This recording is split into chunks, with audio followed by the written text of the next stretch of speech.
strong language and is intended only for mature audiences.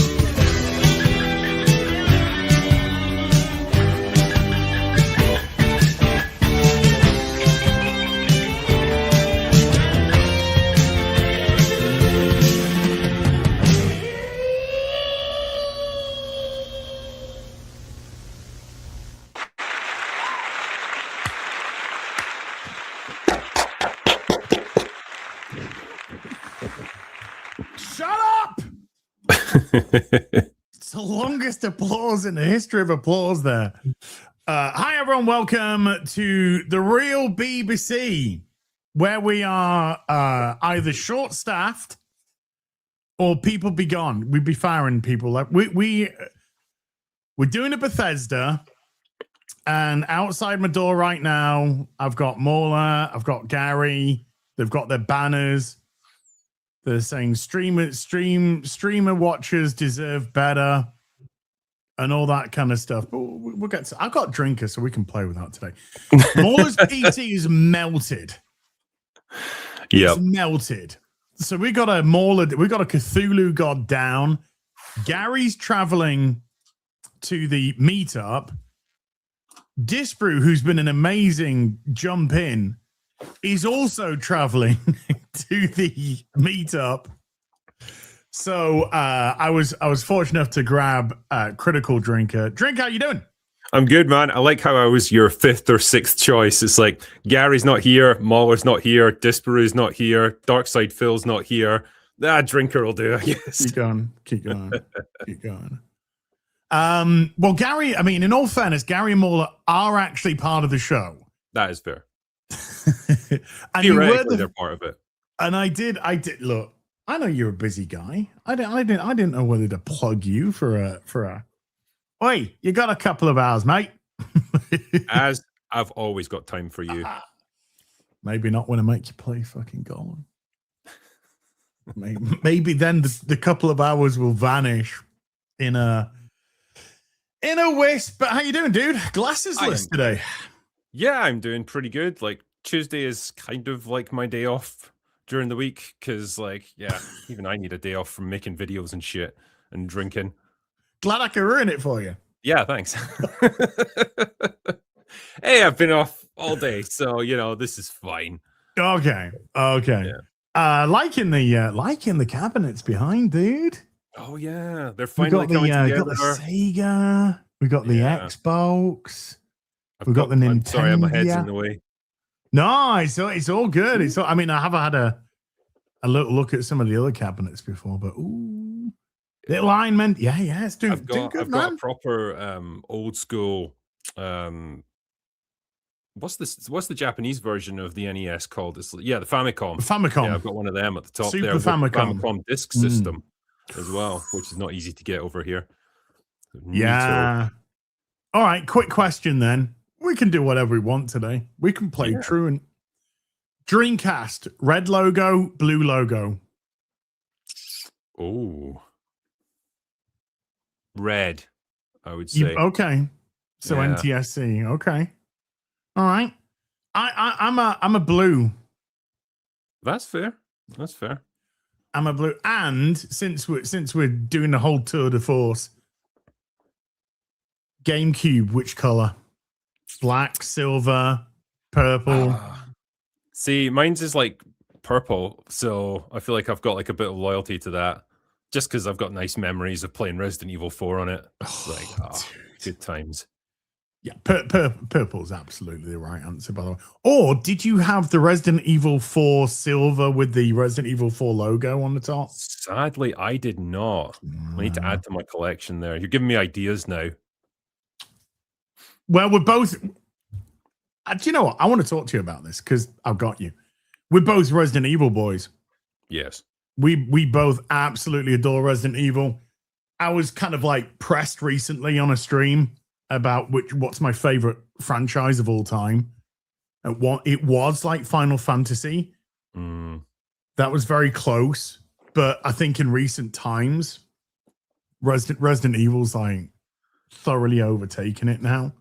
It's been the most consistent. I mean, I'm not going to pretend like every Resident Evil game is pure gold, but they've all got charm to them, you know, and they've always maintained that consistent release over the years. You know, there's like a Resident Evil for every new generation. And right now, yeah, it's going through some interesting times, man. Like, they've got a lot of remakes coming out. Like, they're remaking Code Veronica, which I'm actually kind of interested in. I'd be curious to see how that like gets done with modern graphics and stuff. Still rumors that they're going to remake the first one as well in the Spencer Mansion. You've got the Zach Kreger movie coming out. So well, that's what I want to talk to you about. Yeah, that's what I want to talk to you about. Before we go on to Zach Kreger though, and I got things to say. Yeah, Capcom recently said that we're going to look to alternate between a remake and then a new addition to the franchise. So we've got Veronica coming next year, which, by the way, I'm hearing that they're adding like horde zombies and stuff like that in it. Yes, I think it's going to be partly open world, which is going to be interesting. I don't know why they've never done that before with Resident Evil, honestly. Like, imagine trying to escape from Raccoon City in an open world game like that with racing against the clock. You could have a lot of fun there. Well, we had Outbreak and Outbreak 2. Yeah, did you ever try Outbreak? Yeah, they were a bit rough. Yeah, but just imagine that. Hear me out. Resident Evil MMORPG, man. There you go. $1 billion game right there. Or you could even have it a la Phantasy Star, lobby-based system. 4 of you, 5 of you go into a scenario setting. Dude. You could even do it in the format of like Modern Warfare, where you're like special forces team sent in, you got objectives, like you've got to like rescue some VIP or whatever while fending off zombies, get to the extraction point, all that stuff. It could be anything. Your difficulty level could depend on what you're doing. So like if you were going down that route, that'd be your easy. And then you're like your most difficult could be, well, you could go down a notch and be like police, fire services, paramedic, kind of do it like that. And then the hardest difficulty is your civilians. So you kind of got severe. Your Grace yeah. I run a donut store. I'm minus 10 strength, but I am plus 15 vitality because of all the girth. But that stuff would be really cool. But they're after Veronica, it's meant to be Zero, the Zero remake. Ah, okay. What's your thoughts on Zero? Because man, it's like this forgotten Resident Evil from way back in the early 2000s. Yeah, I never played Zero on the Cube. In actual fact, I only very recently played Zero for the first time. And I got it on the PS5 with the HD graphics. And it looked, dude, it looks amazing. With the HD graphics on the PS5, it's like gorgeous. It's like kind of like an Octopath Traveler, but for the Resident Evil series. It kind of has that feel and vibe to it. Yeah, it comes as a bundle with the RE1 remake as well, doesn't it? Yeah. And yeah, like they were both developed around about the same time, and so they've got the same graphical style. They looked great even on the GameCube, but once they've been upscaled with HD graphics, the backgrounds are just gorgeous, man. That's how Resident Evil should be played. I'm slowly educating Mahler on how Resident Evil is meant to be, and he's slowly picking it up. Yeah, Mahler's first, of course, was Resi 4. So he was straight into the over-the-shoulder boom, boom. Whereas right up until then, everything was fixed camera, pre-rendered backgrounds, all that good stuff. Yeah, I was enjoying Zero. What was getting me though was the inventory management was hellacious. Yeah, absolutely hellacious. And that was killing me on the inside, because it wasn't as if you were just managing the odd thing here or there, and so you're like, should I take ammo or should I take this? It was just like, you've got this item, this item, this item, this item, this item, and this item, and you're just like, well, I gotta make sure that I get them, have them, find where they actually go, you know. It was a nice idea, because what you couldn't do up until then was discard items and put them on the ground so you could pick them up later, because that would have been really useful at times. There might have been times when you were carrying health items or something, you find ammunition, you want that instead, so you can just lay down those health items and come get them later. But doing away with the item chests means you've just got no flexibility. You end up having to just dump everything in like a central room and keep coming back to it. And it kind of just artificially inflates the game. And it's not because it's like adding more difficulty, it's just inconvenient. You can totally game the system as well, because like if you use the partner zapping system, so you can switch between your two characters, you just leave one of them in a save room, and then you can just zap back to them whenever you want and save constantly. Yeah, that's when I was venting a few months ago, whenever, about this on Afternoon Tea. That's what somebody said. They said, what you should do, put one character by the in a save room, and then you can just switch through, save, switch back, do something. I get it. But again, that to me is certainly not how it was intended to be played. And if you've got to work around the gaming system, it probably means your gameplay's failing on a level. So I imagine it would be very different in Zero Remake.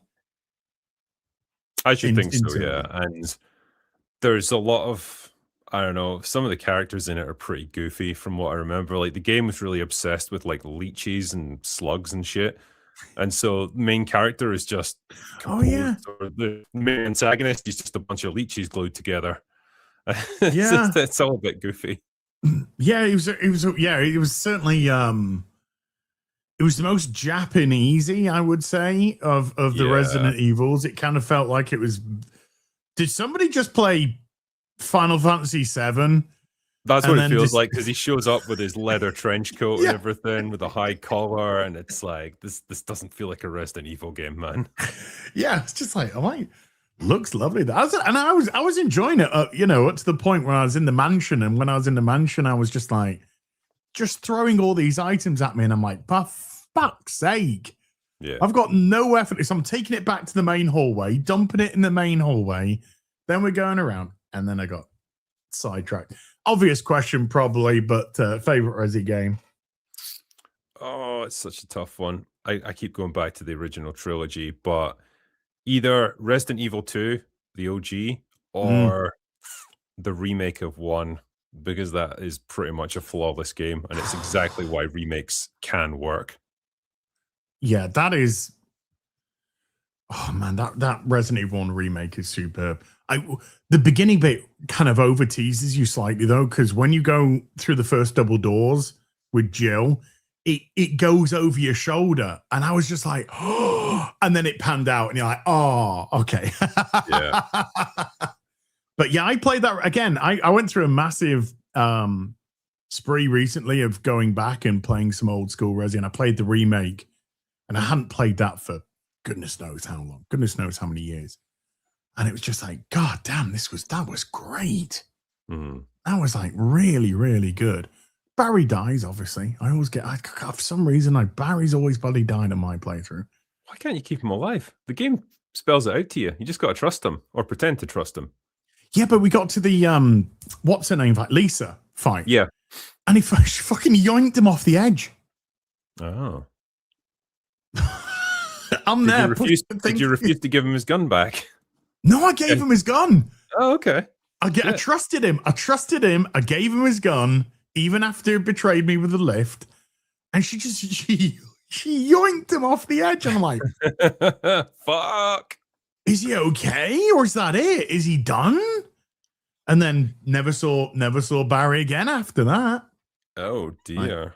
The best advice I can give you is just try and like do the things he suggests throughout the game. So if he suggests like we should start from the first floor and search the east wing or whatever, then just do that. Like, because then you've got less chance of exposing all the shady stuff he's doing. Oh and yeah, that somehow increases his chances of survival later. there's lots of that. So let's talk about Zach Cregger's Resident Evil. Yeah. I think we all had a very similar take initially. That it doesn't look like Resident Evil. Zach Cregger, he's done a couple of good things, Barbarian, Weapons. So he'll probably make a good zombie film and will come out going, well, that was a good zombie film. It wasn't Resident Evil, it was a good zombie film. Now he's opening his fucking dick liquor and being all this, well, oh yeah, it's Resident Evil, but I didn't want to set it in the 90s. I wanted phones. I wanted modern technology. So it's now in current day. And I didn't want to follow the story of Resident Evil 2, even though it is, but it's not. So now it's snowing and all this. And I'm just like, oh, no. It's like, yeah, so effectively you just wanted to make a zombie movie and it was convenient to tack the Resident Evil name onto it. That's really what it comes down to. It's like, I would rather he just said, like, or even just set this movie in the present day and it's like, okay, it's moving the Resident Evil chronology forward and this is another outbreak in a different city in the Midwest or whatever. Fine. And that allows you to account for all the modern technology and all that other stuff. But like to awkwardly splice in the Raccoon City references, but also be like, yeah, but it's not taking place in the 90s anymore. It's like, come on, man. You're doing the exact opposite of what Resident Evil fans want. And maybe this is just their way of saying, look, it doesn't matter what the fans want. This isn't for them. It's just for general audiences who just want a nice zombie survival horror. Well, he said, I'm doing what I want. Yeah. So he don't give two shits about the fans. It's a great way to endear yourself to the fans, isn't it? Right. Yeah. I'm making the movie I want. It's like, as long as I've had fun, that's all that matters. Yeah, because I've been not an advocate per se, but I've been flattering in my sort of praise of Zach Cregg. I thought Weapons was really good. I thought it was very well made, great story, well directed, great cinematography, great editing. The whole thing was just I thoroughly enjoyed it. Barbarians, good film as well. So I was going in with good hopes, and now it's kind of like, wait a minute, is this guy had a couple of good hits, and now suddenly he's like, I'm a Hollywood wanker.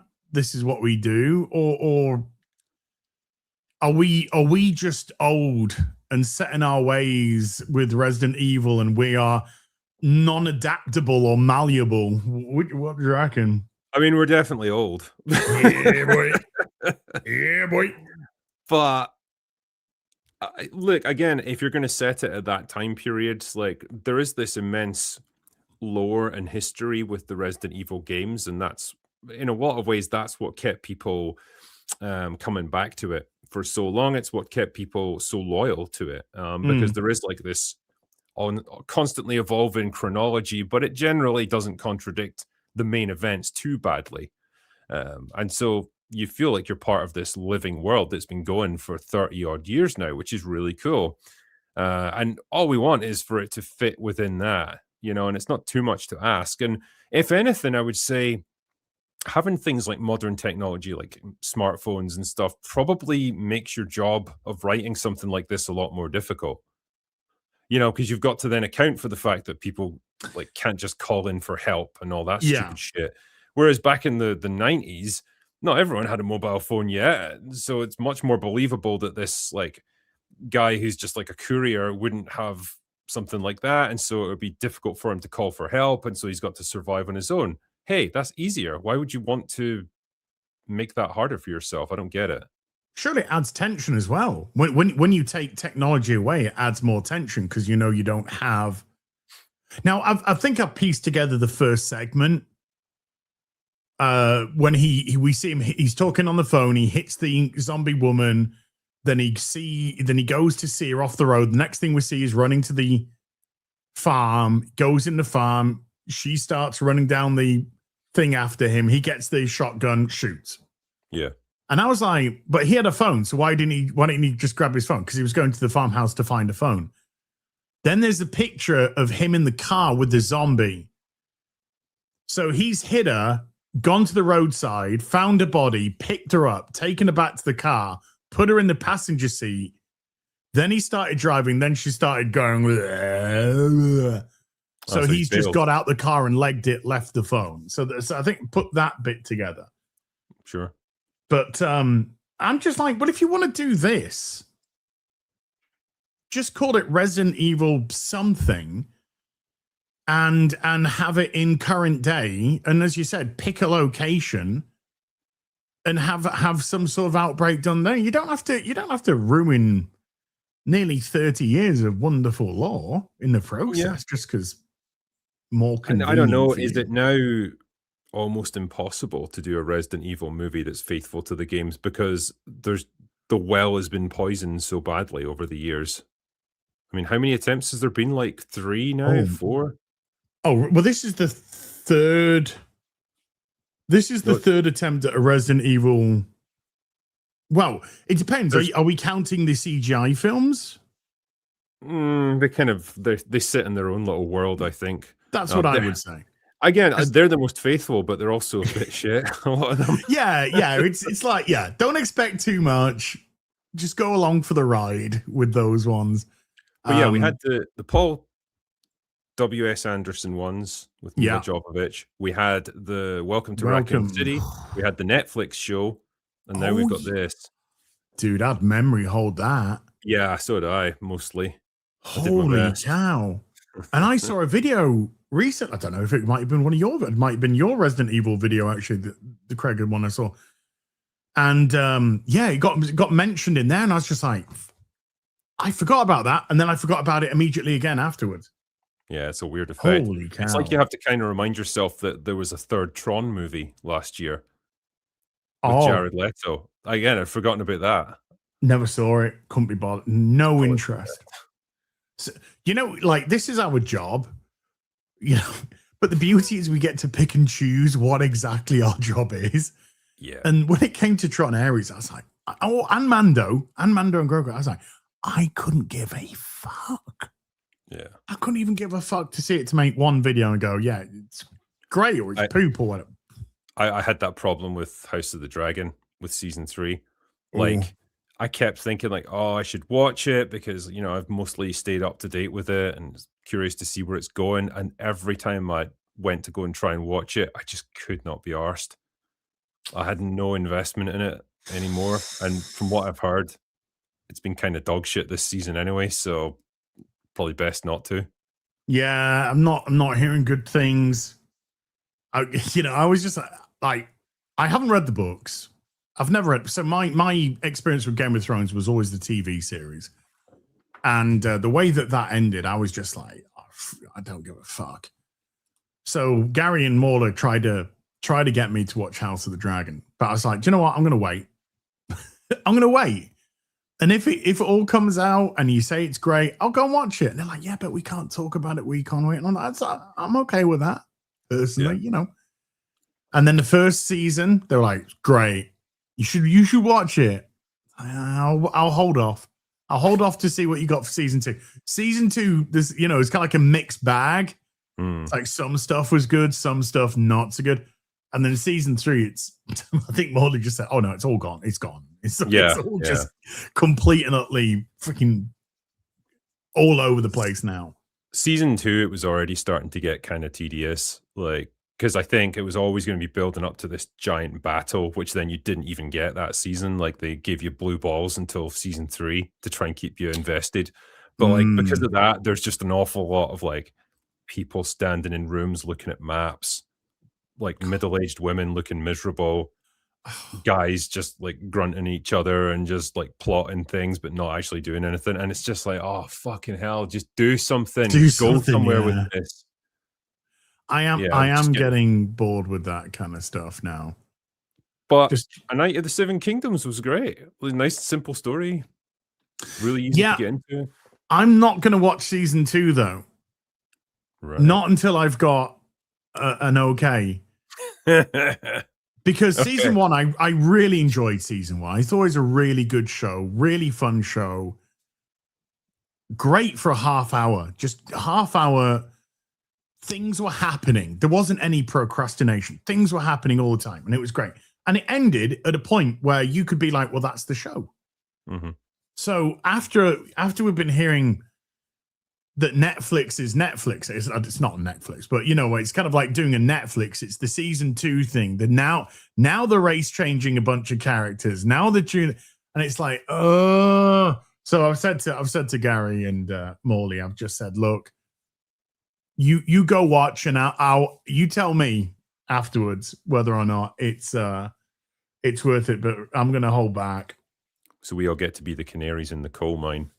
Did you yes, by any chance see the little update that George R.R. Martin gave about his work? I'm tired, boss. I've got it here. I can read it out because it's only like 2 paragraphs. Yeah. All right. So he says, quote, "It's been a while, I know. This year has been stressful, to say the least. So much has been happening. It's been overwhelming. Some great things, exciting things, dreams coming true. But there have been nightmares too. I've lost friends, battled sadness and depression. The worst may be yet to come. I turned 77 last September, and I tell you, getting old is no fun. But there have been amazing times as well. I suppose that's just life. Of course, I knew that. If you've read my stories, you know that. So much to post about. I'll try and catch up some, and my minions will help. But my posts are likely to be short and rushed." That's it. So basically, breaking news. Tired old man is old and tired. Yeah. And doesn't want to work anymore. What a weird Fucking thing to retire say as a writer, though. I turned 77 last September. Bitch, it's September next month. Yeah. So you're almost 78. I turned 78 next month. Would have been more appropriate than I turned 77 last September for this August vlog. Look, thing is, he looks a lot younger than that because, you know, he looks after himself, clearly. Dude, if I look like that and I make it to 78, I'm gonna be pretty happy, particularly with that money. Yeah. But, yeah. I'm sorry to the people that are invested in his books and his work. You ain't getting shit. You ain't getting shit.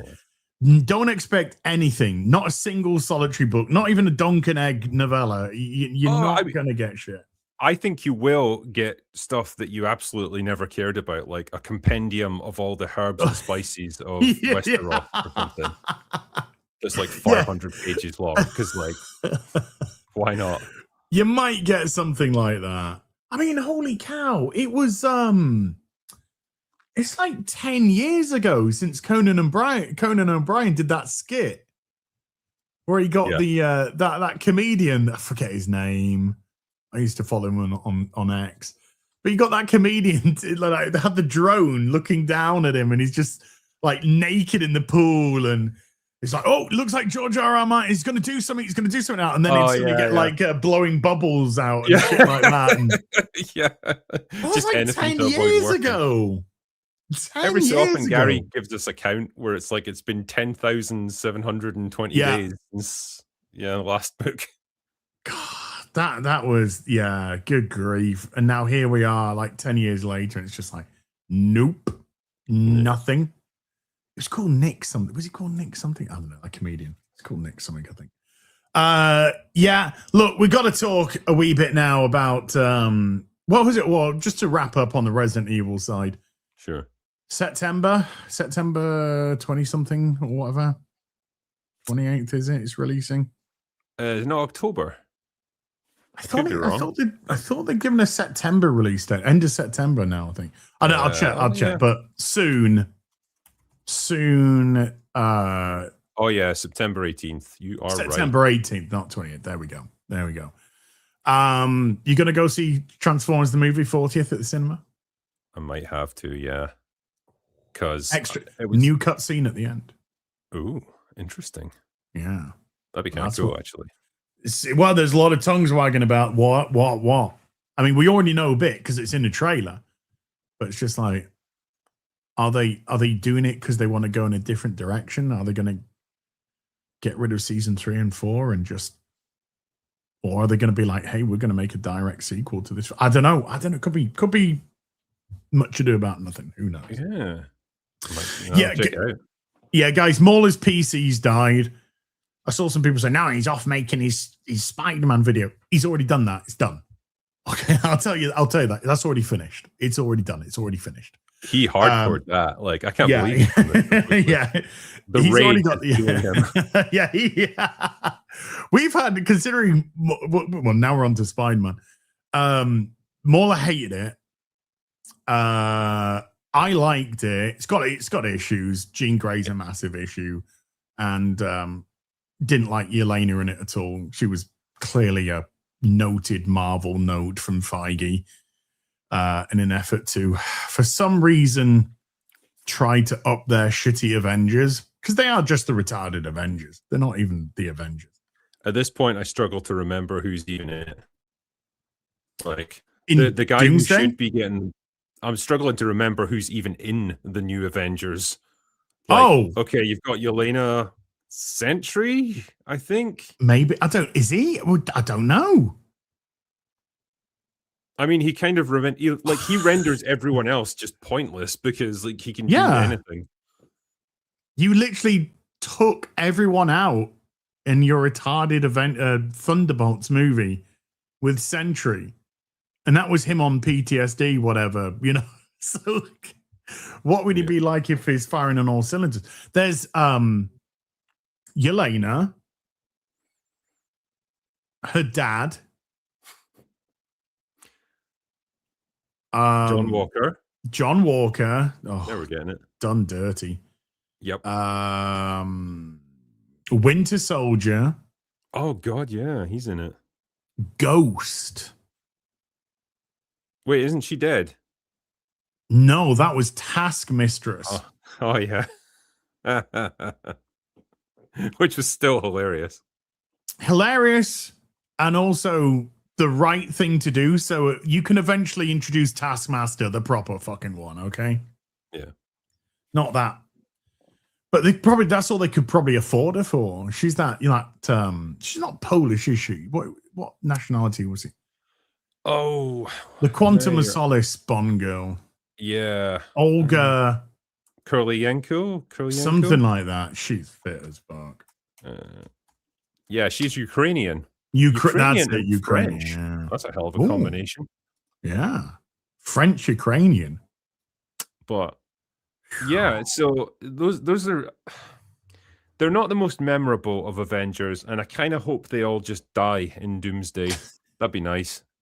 Well, they are, but everyone is. Yeah. So, I hope they go first, like in comic. And they're all coming back. So, yeah. It's kind of like Thanos, but instead of feeling as if there is any stakes when everyone dies, it's like, well, clearly there's no stakes here because everybody's dead. Can't finish like that when there's a whole film coming next year. Yeah. Oh, by the way, they haven't even started to film Secret Wars. I don't know if they're hanging back to wait to see how this one is received and if there's things they need to tweak or characters they need to just leave dead. It's August of 2026 and it's touted for December 27. Yeah, that's not going to happen. If they haven't filmed it, yeah, no way. I'm sure they weren't back to back. Well, Feige recently said that they're about to start filming. What? Wow. They write on the go. I mean, they write on the go. That's what they do now. It's a fucking mess. And the worst thing is, due to the stupid success of Spider-Man Brand New Day, this is going to have... Oh, here we go. It's actually updated. It's updated now from Monday. So there we go. Officially over $1 billion. That's insane. On 6 days, 407 million domestically. Which means, I mean, these Spider-Man movies. Look at that. What? That's insane for a Monday. And it's in 4,500 theaters. Yes. That is a lot of theaters. That is the right decision, by the way. Might as well, yeah. If everyone's desperate to see it, like, I don't know if it's just going to become a self-perpetuating machine, this, because everyone's seen it, because it's got such a huge, crazy box office tally. Everyone else is going to want to see it because it's a box office event. of the I think year. that happens. I agree. I go with you down that path. I think that's partially the responsible for the Odyssey's box office. Is it's become such a talking point, regardless of what's being said. It's been such a talking point. I think a lot of people have been like, "Well, let's go see it for ourselves." Yeah. Let's and go. now you've see, got the two of them like going head to head. It's like it's Barbenheimer all over again, man. They'll probably feed off each other. Maybe. I mean, maybe it was. I mean, they did take a couple of theaters. Well, they took a few theaters away from the Odyssey this week. Not many, like a handful. IMAX screens mostly, I would think. It's just been announced that they will be moving Spider-Man into IMAX, which you didn't have before. So those IMAX cinemas are going to be Odyssey cinemas that they take away. So there will be that, but Odyssey's holding off. It's holding ridiculously firm. It's holding ridiculously firm in itself. But that is just mental. And like I said, I like it. It's got issues. Jean Grey, Yelena. But this is going to have such a knock-on effect to Doomsday now. Doomsday is going to get such a rub from this, just like Multiverse of Madness got a rub from No Way Home.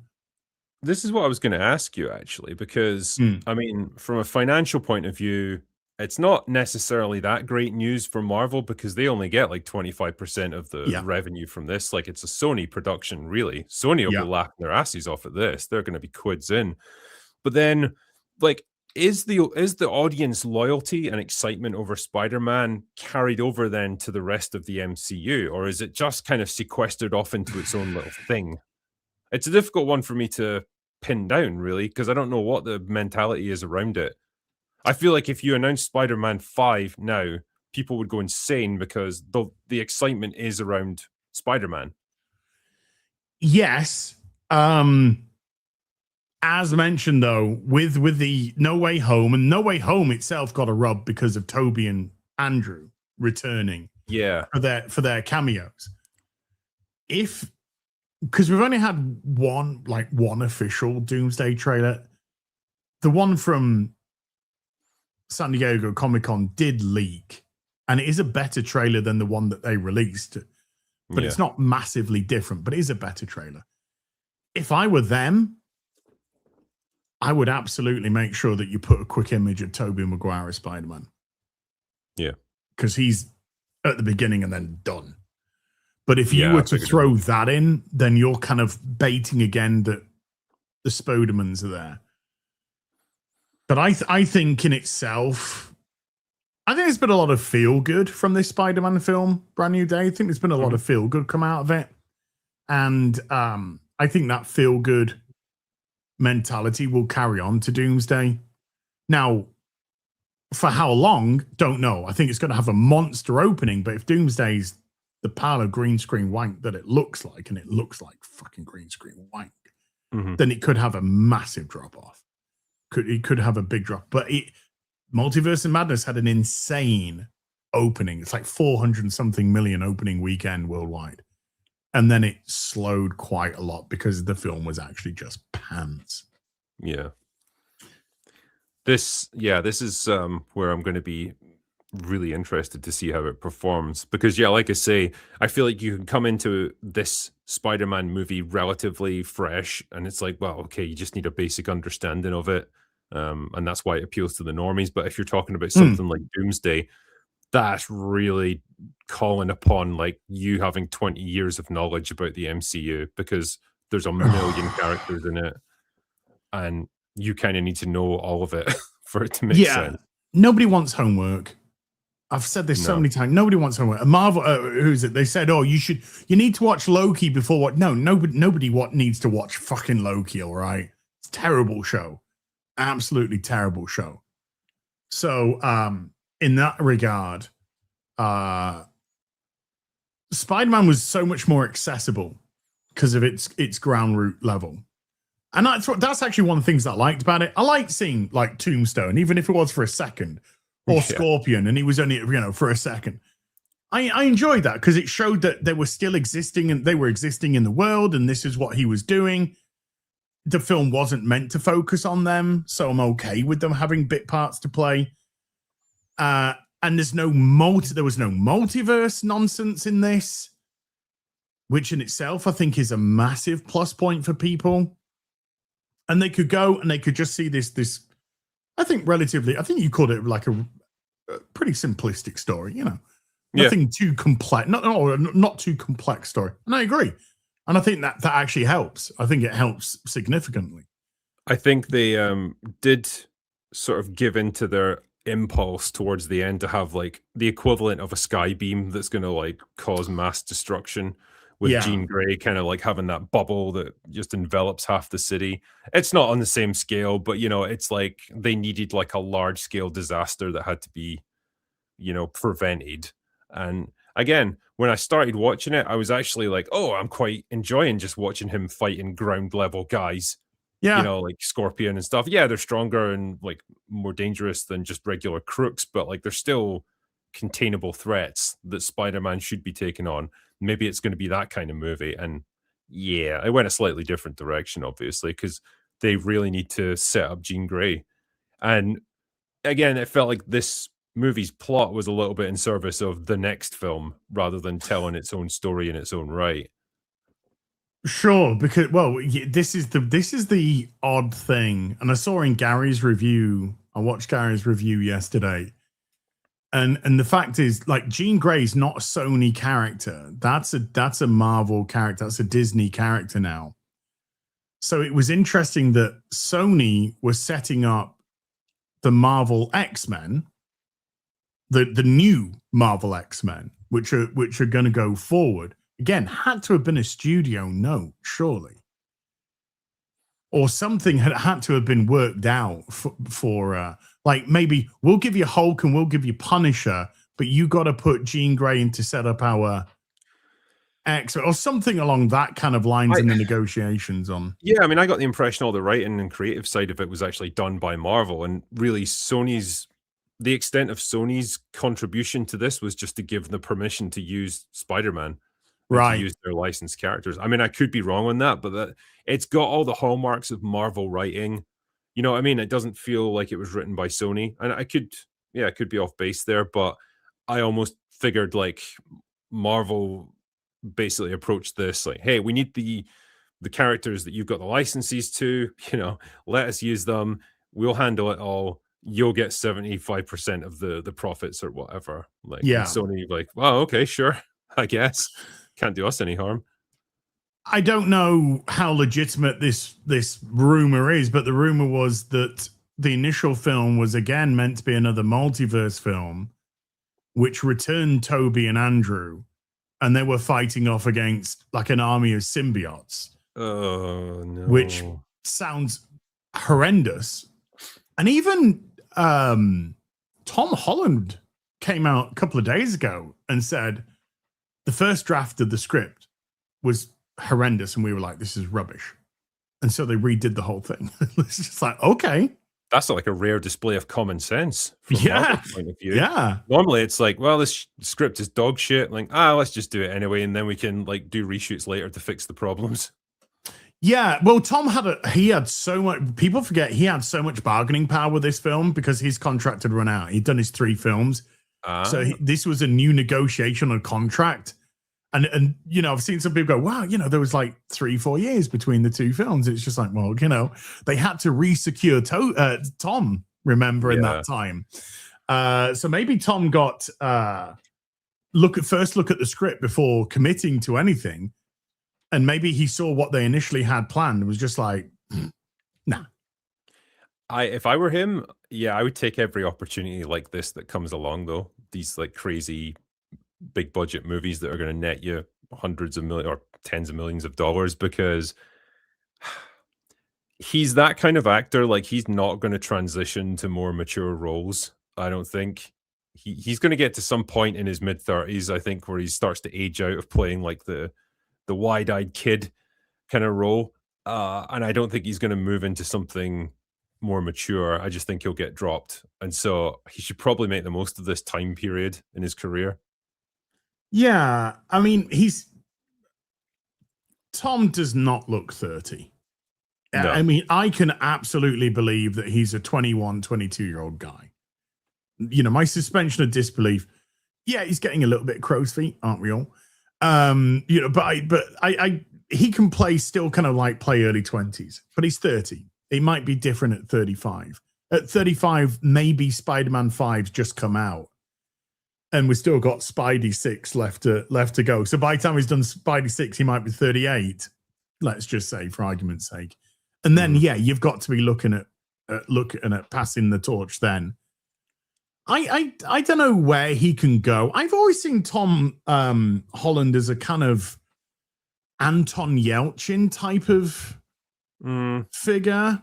But again, that's fine. But then that relies on you having that kind of youthful energy and just, being able to play younger characters. And I think this happens sometimes. The most extreme examples will be like child actors who just never transition into doing adult roles because they just don't have that flexibility and people just know them as the kids.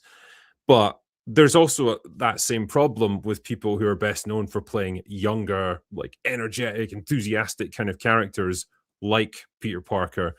And there was an attempt to transition him into other stuff. Like they wanted him for Nathan Drake for the Uncharted movies, which were clearly going to be geared up as at least a trilogy, if not something bigger than that. Didn't work out, obviously, and he didn't really have the gravitas and the kind of masculinity to play a character like that, which just makes me think he's sort of pigeonholed into doing these kinds of characters, which he can only do for so long, and so he should probably just make the most of it. Not that I've got anything against him. He seems like a nice little chap. Yeah. I kind of see him more. When I said Anton Yelchin, I meant him more in like a green room type of situation. Not like a Star Trek situation. I think he could like move over into like a maybe more thriller / horror. A little bit more. I can see him becoming like a more serious actor and potentially getting some chops for that. But he could possibly. I haven't just seen retire him now. Yeah, exactly. Yeah, I haven't seen him in enough things like smaller budget stuff or more serious roles to know how well he can pull it off. Well, he's getting what? He got 20 million for this. He's worth, I don't know how much he's worth, probably around another 20-30 million in general anyway. So he's set up. He can really pick and choose where he wants to work. He's going to get another couple of movies out of this. He's going to be, Zendaya's not hurting for a bob or two either. So the pair of them together, they are very much like a power couple, and they can do what they want. She models, she does TV, she does movies. Didn't she do some singing before as well? So both of them very versatile in what they can shift into. Yeah. But yeah, it's where is this going to? And if this, I imagine they are smart enough, he's probably going to get some kickback from the profits of this film as well. He's probably stuff. Yeah, he's got some back end stuff here. If he does, damn man, that's going to be some insane greenback right there. Yeah. Well, we hear this potential Nolan thing about taking 20%. Yeah, that's what I've heard. I don't know how true. It got reported in Variety. I haven't seen it anywhere else at all, so I don't know the validity of that. And to be honest with you, I think a lot of these sites throw things around which have happened in the past and try and pass them off as factual. Yeah. Like was it? Go on. Yeah, I was going to say these kind of back end movie deals are actually pretty rare. It's fairly rare that stars or directors or whatever have got the clout to be able to negotiate something like that. I remember, isn't it like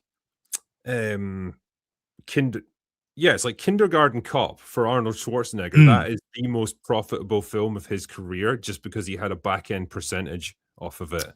Wow. Like, that made me more money than any other film I've ever done.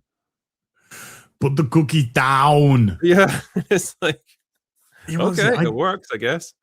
I did a post. Was it yesterday? It all merges into one for me, to be perfectly honest with you. Yeah. But yeah, studios generally hate deals like that. That's why like Peter Jackson hasn't worked in like 15 years because he got into a bitter legal dispute for like back end percentages off of the Lord of the Rings. Yeah. Because New Line just didn't want to pay him. By the way, isn't Star Wars technically still a non-profitable film, even though it's like one of the most profitable movies of all time? Probably. Something stupid like, I mean, I did this yesterday. This is just like a typical internet article that you see nowadays that says nothing whatsoever. It's like mainstream articles be like, Tom Holland set to remain the same height in the next Spider-Man movie. Sources say discussions have been had internally about increasing his height, while some wanted to make Tom smaller. Sony, though, seemed committed to his current size. That's just like every fucking headline that we're seeing from some mainstream outlet is just it's like nothing. So absolutely nothing being said with them. It's just well,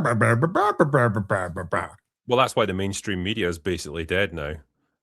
Because they've got nothing except bullshitty slop like that or clickbait articles that have got no basis in reality.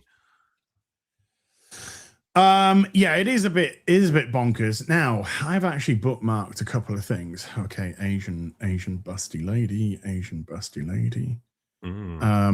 get into that. Let's go liven things up. I was going to do that as a gag. I was just going to go, let's bring up my bookmark, and I was just going to scroll, and it was just going to be like busty Asians just all the way through. And we're getting there. And then I thought probably not the best thing. So let's just jump to this. Never a bad day to bring up this chestnut. Box office analyst predicts Supergirl will outgrow Spider-Man Brand New Day. From the 10th of August, 2025. An industry expert draws parallels to Wonder Woman 2017's success, suggesting Supergirl could soar past Spider-Man Brand New Day. Do you think that expert is still working in the industry in current year? Do you think... I haven't seen this guy. This obviously just is the headline. I don't need context. The headline in itself is just genius. And I'm just wondering, is this expert even named in the article, or are they just an expert? In which case, it's probably Jared Saunders themselves which are predicting this or trying to create an article of this. But look, the thing is, you can list anyone as an industry expert. You know, you could have Crazy Dave down at the local cinema, just like, oh yeah, he reckons this movie's going to make $12 trillion. Sure, let's quote him. Sure, industry expert predicts. But yeah, man, did they back the wrong horse with Supergirl? Jesus, dude, they did. And since you've given me a road to shit on Supergirl, because that is one of the few things that brings me joy in life. It is really wrapping up now in terms of box office. They only this just is going to make us feel sad, isn't it? Like this is like it's going to make a man when he's down. This is a man I will kick James Gunn when he's down because I think the guy's fucking wank. But look at the weekend; it's 95K this week. God bless those 148 theaters that are still showing. Well, that's when you said earlier. Spider-Man's it's in nearly 4,500 screens, and I was just desperate to say, yeah, they took 700 off Supergirl, 750 off Supergirl just this weekend alone to give to Spoderman, and this is where it's led you. So this is making it's going to be making pennies now. It's currently on just short of 126. It's not going to reach 130. It would have to remain in cinemas for about 2 years for that to actually happen. It's funny, the articles that I saw about it just recently were saying like, oh, it's going to finish up sub 200 million. Yes. Which makes it sound like it's sitting at 190 or something. Yes. Like, oh, I almost made it. Like, motherfucker, it's barely over 100 million.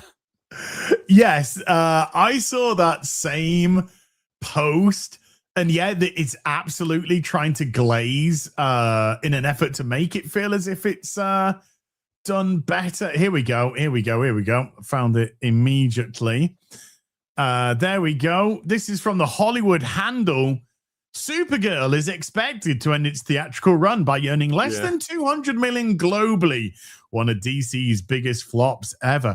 Well, I was just like, less than 200 million? Keep going. Less than 175, less than 150, less than 140, less than 130. Now we're correct. Yeah. It's still the way they're still trying to run interference for this movie. They're still trying to do damage control. It's like, come on, man. The damage is absolute. There's nothing to control in this one.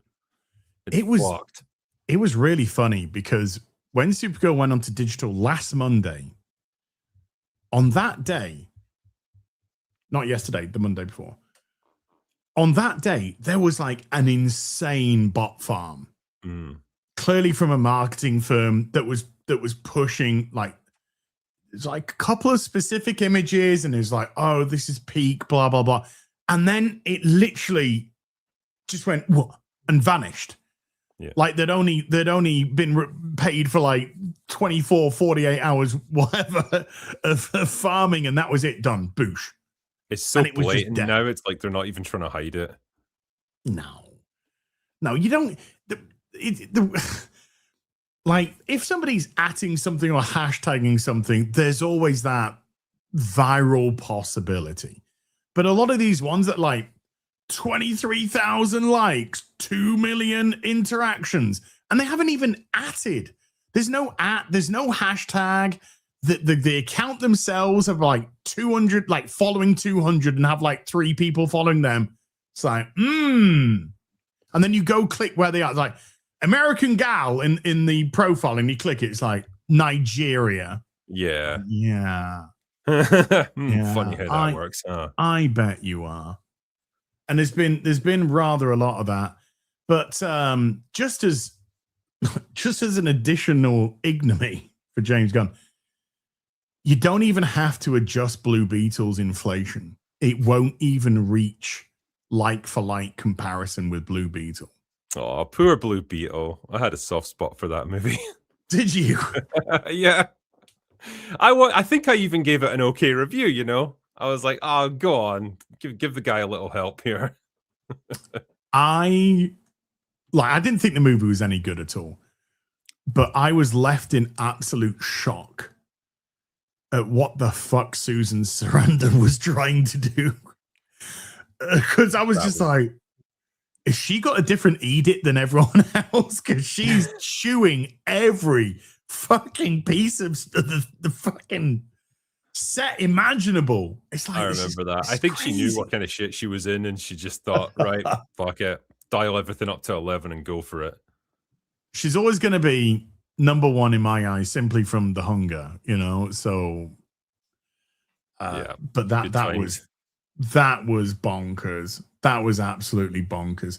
And then you had people just going, "Oh, Mando and Grogu has now hit 345 million at the cinema." And that's great. Now, how much has that actually lost then now? Yeah. And it never ceases to make me laugh, the terminology they use for it as well. It's like, well, in Supergirl's case, like Supergirl soars to 126 million. It soars the word you want to pick here? Or is it like she stumbles and falls over to 120 million? Mando, you know, yeah, same deal. Like, that's an absolute embarrassment of a film. I'd forgotten I'd even seen it this year. It wasn't until you mentioned it where I was like, oh yeah, there was a Star Wars movie out this year. Again, it just got memory hold because it was so fucking forgettable. The Star Wars social media account had some very odd interactions with a specific account the other day. The other account was clearly is like a Star Wars fan account, had nobody following them, like, you know, virtually nothing. It's the proverbial nobody. And yet they were replying to everything that this account said, which was so bizarre. And then one of the tweets that they put out, this fan account, was something along the lines of, oh, this is my Mando and Grogu, this is my everything, and it had a picture, like some fucking, like, you are fucking mental, mate. And then Star Wars replied with it, saying something like, we never went away. So I just replied to Star Wars going, yeah, you did. You went away for 7 years and then you came back with a flop. It's like, what do you mean you never went away? We never. You didn't put anything out at the cinema for 7 years because of the absolute failure that was Rise of Skywalker. I mean, that has got to be a challenge and a half, hasn't it? To run the Star Wars social media account and try and drum up some sort of interest in the complete desert of content they've got now. We're getting Ahsoka season 2, though, everyone. Get excited for next product. Hasn't that got postponed till next year now? Honestly, fuck. Yeah, I think that. Yeah, that's been pushed back to next year. Oh, it was meant to come out. It was meant to come out like October time, September, October. But now it's been pushed back to next year at some point. It's so that Rosario Dawson can learn to like walk at a normal speed.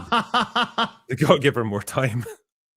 I feel terrible because I like Rosario Dawson as an actress. Yeah, but my God, like as Ahsoka, dear God, no. I don't think I've seen anyone quite so checked out before as her. Particularly when you're watching, like, when Hayden Christensen had his interactions with her, and he's so good. Like, even today, he's not lost the muscle memory of using that lightsaber. He's crazy good. And just seeing him have to hold back so much, so this slow, it's just like, dude, your head's off. He's already taken your head off, your arms off, your legs off. I wouldn't normally advocate for this, but I think they would have been better off just getting a stunt woman and then CGI Rosario Dawson's head onto her body, and let someone who's actually good at sword fighting do that shit with Hayden Christensen, and then it would at least look impressive. This just looks sad. She's in so much makeup anyway. It's not as if it would be a big deal to do that. Just do something like that. Get like, you see, the worst thing is, you'll see a show like Ahsoka or something like that, where Rosario Dawson is so slow. Everything, her movement's slow. Her lightsaber skills are so. You know that she's clearly not. And then you'll get some random fucking cosplay woman that'll be like, oh, this is awesome. I like this. And she'll get her, because, baton twirling, she'll get a lightsaber out and she'll be doing all kinds of fucking crazy shit with it. And you're just like, what? These women should be hired as fight choreographers. You could probably take a woman like that and a good choreographer could get a good fight scene out of them. But I just think maybe she wasn't given enough time to prep. There wasn't enough training with the lightsabers. Because, Hayden Christensen, Ewan McGregor, like, they trained for months to prep for their fights. Like, they became so good. Didn't they have to actually slow down a little bit because, like, the cameras couldn't pick their movements up properly? Wow. I've seen them. I've seen all the back scenes, back behind the scenes of them practicing together and how quickly they were doing it. And because they were doing it with the sticks, they're using those sticks. And it's just like, but it made the fight, at least the fight looked authentic. It didn't look like it was like a CGI slot fight. Yeah, sure, when they're doing big jumps and that, that. But when they're actually twirling and twatting each other, like, no, they're for real on this one. And there certainly wasn't any speed up, which they could have done with Rosario. Are you looking forward to Lanterns? No, I'm not. I saw that first trailer and I just thought, I know what you're doing with this. This is going to be like the Watchmen TV show. I can just feel it in my bones. Have you seen the recent Jon Stewart tries to fly with the ring and he just farts a green cloud instead? There's that wacky James Gunn humor. Don't you love it, Az? No, I hate him. I hate him with a passion you could only dream of. Oh, I fucking can't stand him. He's not going to be around for much longer. He'll do Man of Tomorrow and then he's gone. Dude, this is a two-edged sword because I want to make some money off a Jimmy Olsen and Gorilla Grodd TV show. Yeah, the potential there is limitless, my dude. Imagine the stories you could tell. That sounds to me like printing money. Oh. Printing money for a fucking YouTuber. What I really appreciate about James Gunn is his ability to prioritize and, you know, take the most important stories, the most important characters, and get those laid down first in big epic movies. And then, you know, take the time and move on to the little spin-offs and the smaller stories, you know, the more obscure characters. It's the smart way to tell stories like this. I'm so glad you said that. Because you've just segued me beautifully. Thanks. You see, a certain James Gunn said this when he was being interviewed for Guardians of the Galaxy 3. He said, I think there's such a thing as superhero fatigue. I think it doesn't have anything to do with superheroes. It has to do with the kind of stories that get to be told. And if you lose your eye on the ball, which is character, we love Superman, we love Batman, we love Iron Man, because they're these incredible characters that we have in our hearts. The key is therefore pushing these characters and personal stories to the forefront instead of just thinking about them as tools to create good action scenes. If it becomes just a bunch of nonsense on screen, it gets really boring, he continued. How right you were, James. I fucking love this guy's lack of self-awareness. It's incredible. But I get fatigued by most spectacle films, by the grind of not having an emotionally grounded story. It doesn't have anything to do with whether they're superhero movies or not. If you don't have a story at the base of it, you're just watching things bash each other. No matter how clever those bashing moments are, no matter how clever the designs and the VFX are, it's just fatiguing. And I think it's very, very real. That explains so much about Superman and why he was the wrong man to tell that story. But you know what's important is that Superman makes mistakes and he gets out of bed each day and he doesn't know what he's supposed to do or who he is or what's going on, and he gets scared and angry and sad, just like me and you. And that's a good thing. But he doesn't. You bigot. Yeah. Now I'm okay. He can call me bigot, homophobe, racist. I mean, all of those are technically correct. But it's like, have you ever listened to like James? Ever since he took over the DC universe, it's like every time he opens his mouth, he lies. Has he ever told the truth about anything? Has he ever decided to reflect on what he once said? I believe him when he says like he's super excited about things like Peacemaker and Creature Commandos. I think he is telling the truth there because those are the things he cares about, and those are the stories that he likes to tell, because he effectively has one default story that he knows how to tell with every movie and TV show that he ever makes. But anything else beyond that is just lies and bullshit and obfuscation.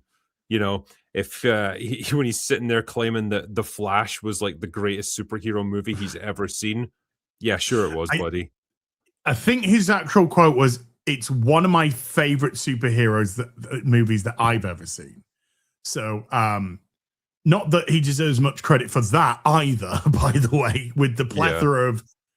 But he just said, if you don't have a story at the base of it, and if your story's the same thing, which it is, it's weird, quirky ensemble cast that do weird, quirky ensemble cast things, then surely he's just saying or doing what he said you shouldn't do, which is there's no real story at the base of it because you're just repeating yourself over and over again. There's no real grounded emotion. Like there was no grounded emotional core in Peacemaker. There was no grounded emotional core in Superman. And I know that they wanted to push the word emotional. That was the buzzword. that they wanted to go around. I left that film going, who the fuck is he? Who the fuck is this guy? I think he confuses like an emotional story with characters having emotional diarrhea. You know, when people are just like screaming or like crying or whatever, that's not the same as having a story with an emotional core to it. That's just superficial displays of, you know, cheap emotion for that scene. They're not the same thing, but he doesn't get them. He doesn't understand that difference. And it just exemplifies again that Superman was a movie I don't think he wanted to make. I think it was made out of obligation because he knew he had to have a recognizable hero to kick off the DCU. But his sensibilities do not lie with a character like Superman. You can tell he didn't really identify with Superman's personality, backstory, objectives, worldview, anything. And he tried as much as he could to bend him around that Guardians of the Galaxy formula. But still, it just never felt like his heart was really in the movie. He's much more invested in Peacemaker. That's the kind of thing he likes. Yeah, I often feel with Gunn that he is almost a self-insert in all of his stuff. Like he sees himself in Peacemaker. He Jimmy Olsen is a self-insert James Gunn in the Superman film.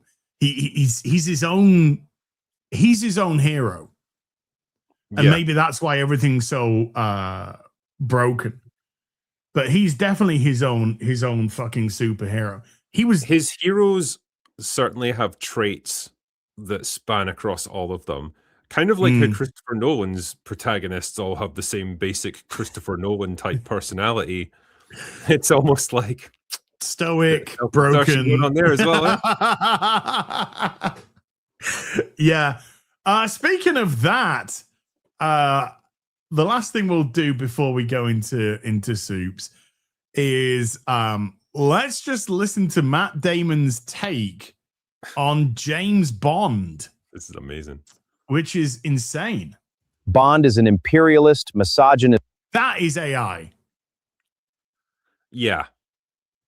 He's not. That is absolutely AI. You could just tell from the voice already. I'm stopping that immediately.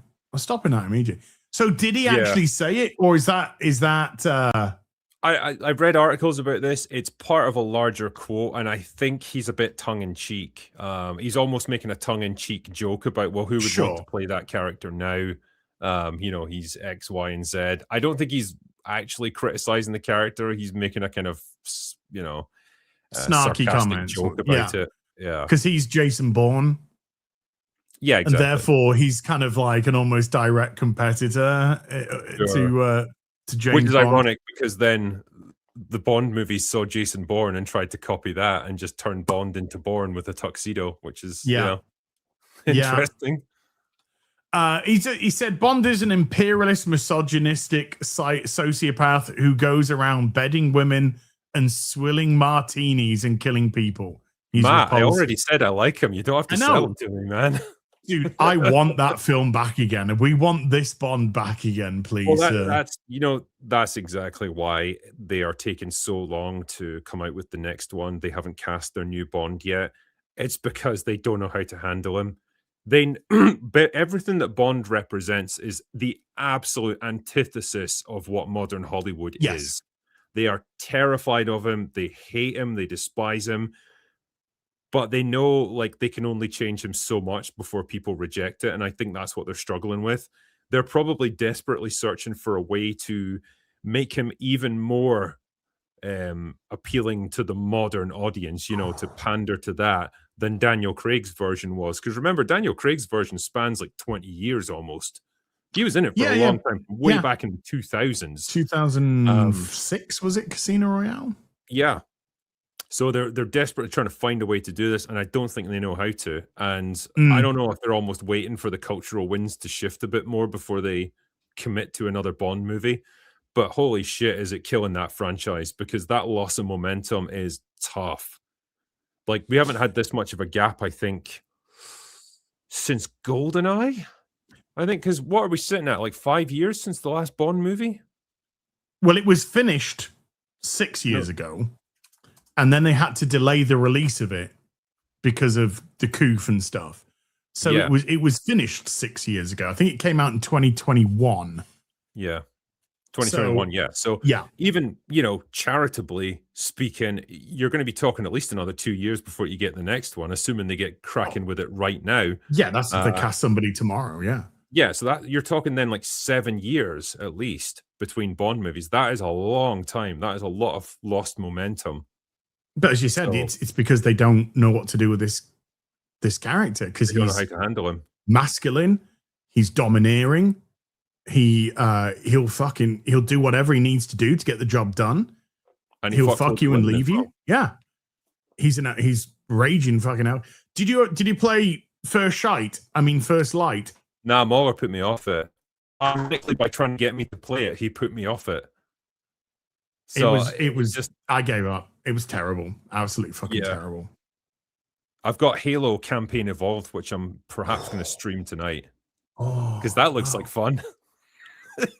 I watched a lot of Mauler play that incognito. I was lurking, and holy shit, I was getting mad. I was getting mad watching Mauler play, but not Mauler, the game. Yeah, it's like, what the fuck have you done to Halo? I'm very excited to try it. Spanners. And then you get on to the extra missions with that fucking hideous cunt. Oh, they just can't help. They can't help themselves. Just cannot help themselves. They cannot help themselves. So you got your bug thesters and all of that crying. Oh no, you fuck off, the lot of you. More of you need to be fired. More of you get out.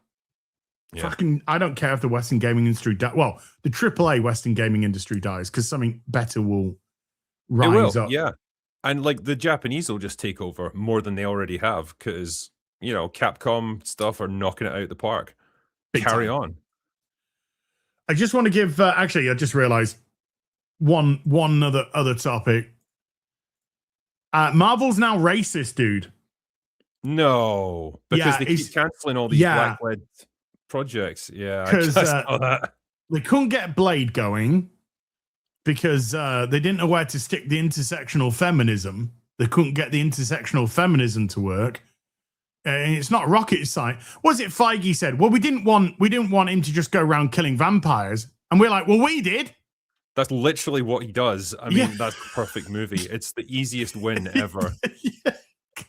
Slam dunk. Yeah, Blade's the one that hurts, right? The rest of them can fuck off because they're useless. But like, Blade is actually a great character. And man, if you're struggling for ideas, just bring back Wesley Snipes and play Old Man Blade for like Blade 4. He's still in amazing shape. He could pull it off. It would be a whole lot of fun. We thought, well, I thought, I can't give the royal we, but when in Deadpool Wolverine, he said, only ever going to be one Blade. I am Blade. It's only ever going to be one Blade. And we just kind of like laughed. It's like, that's a kind of like a little stab at Marvel. And then it was just like, oh no, that he's right. It's like, they can't even get this going. They got 3 Wesley Snipes movies for Blade. Can't get one going for Marvel for some reason. But yeah, because Mahershala Ali, great casting. Like, how the fuck do you let him slip through your fingers, man? Yeah, what a waste of time and talent and potential. I don't know. I wonder if he is, per word, the most expensive hire for Marvel. Because he has like one line off screen at the end of, is it Eternals? In the post-credit scene in Eternals? I don't think I even stuck around for the post-credit scene of that one. No, I got up. I was too busy saving lives, Had things to do. You got outside snogging dudes. That's a hell of a confession there, man. That's a hell of... Wonder Man got cancelled. Look, we were all surprised it got renewed.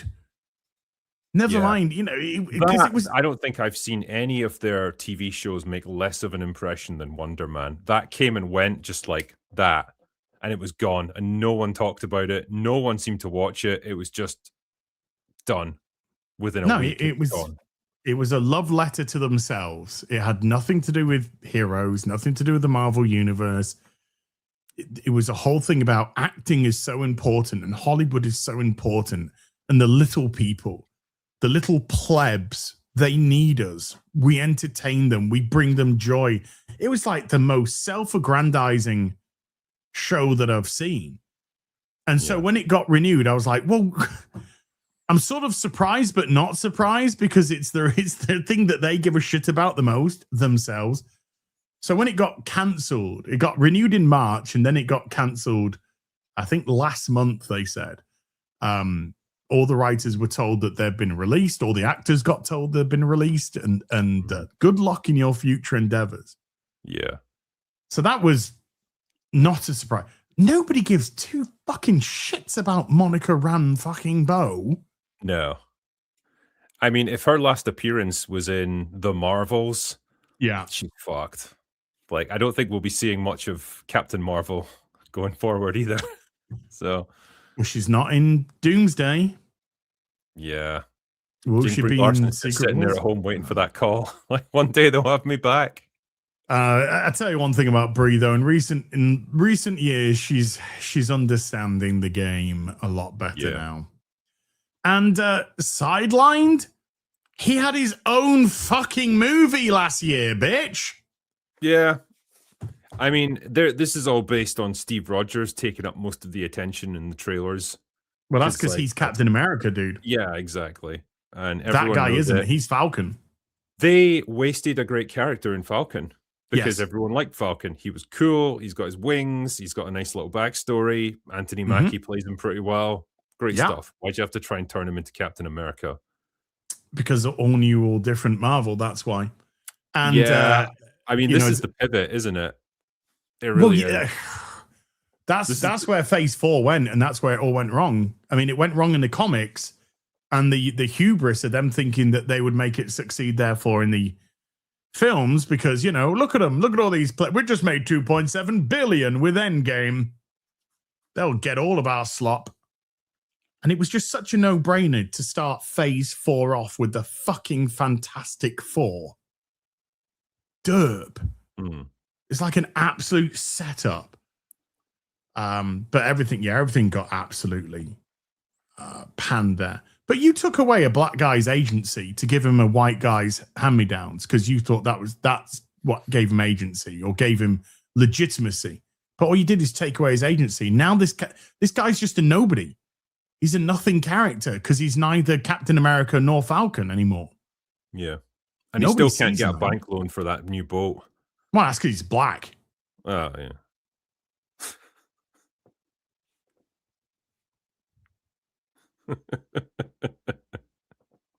I couldn't believe what I was watching when I saw that.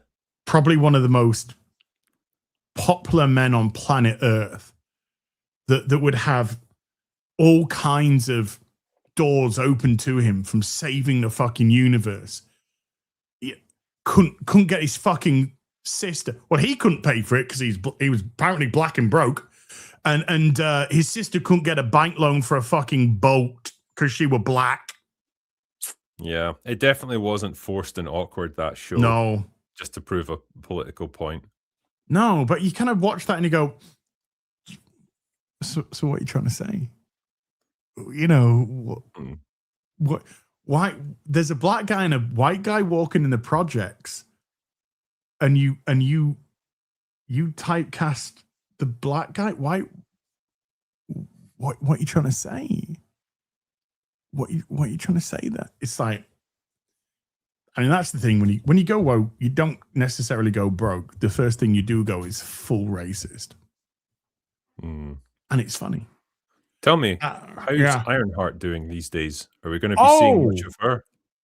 Oh, dude, I tell you what, the funniest thing about Ironheart was when they were doing the press interviews when it came out, because they were asking them questions, and the guy that played the villain, he was saying shit like, I can't remember. We finished this years ago. He was just like, he was clearly not not remotely interested to be at these press junkets for something that he'd filmed like 2.5 years ago. Nearly 3. No, 3 would have been 3 years ago. Yeah. That Yeah, was they crazy. sat on it for so long, didn't they? Like, I think Gary was talking about this, how they were trying to think of a reason to can it, and they couldn't. It was so fucking funny. That was a terrible show. See, half-hour shows I can handle. Like She-Hulk, I could handle. It was 23 minutes long without credits. Yeah. But these ones were going on for like an hour. And he's just like, fuck off. He's in prison. She's in prison now. Oh, who Ironheart? Well, if there's any justice. Just imagine. How many people is she responsible for killing at this point? Oh, a lot. And you got to imagine that Mephisto, the literal Marvel devil, was more benevolent than her. Because she just wanted her best friend AI back. And he was just like, I can bring your best friend back, complete, like, in the flesh. Holy. Yeah, no season 2, dude. Sad. What a loss to humanity. Yeah. Let's crack into the supers with this do it. Limited show today. Solely at tie with the $5. Do you think damage control might create Charles Xavier and the Cerebro by copying Jean Grey's powers? No.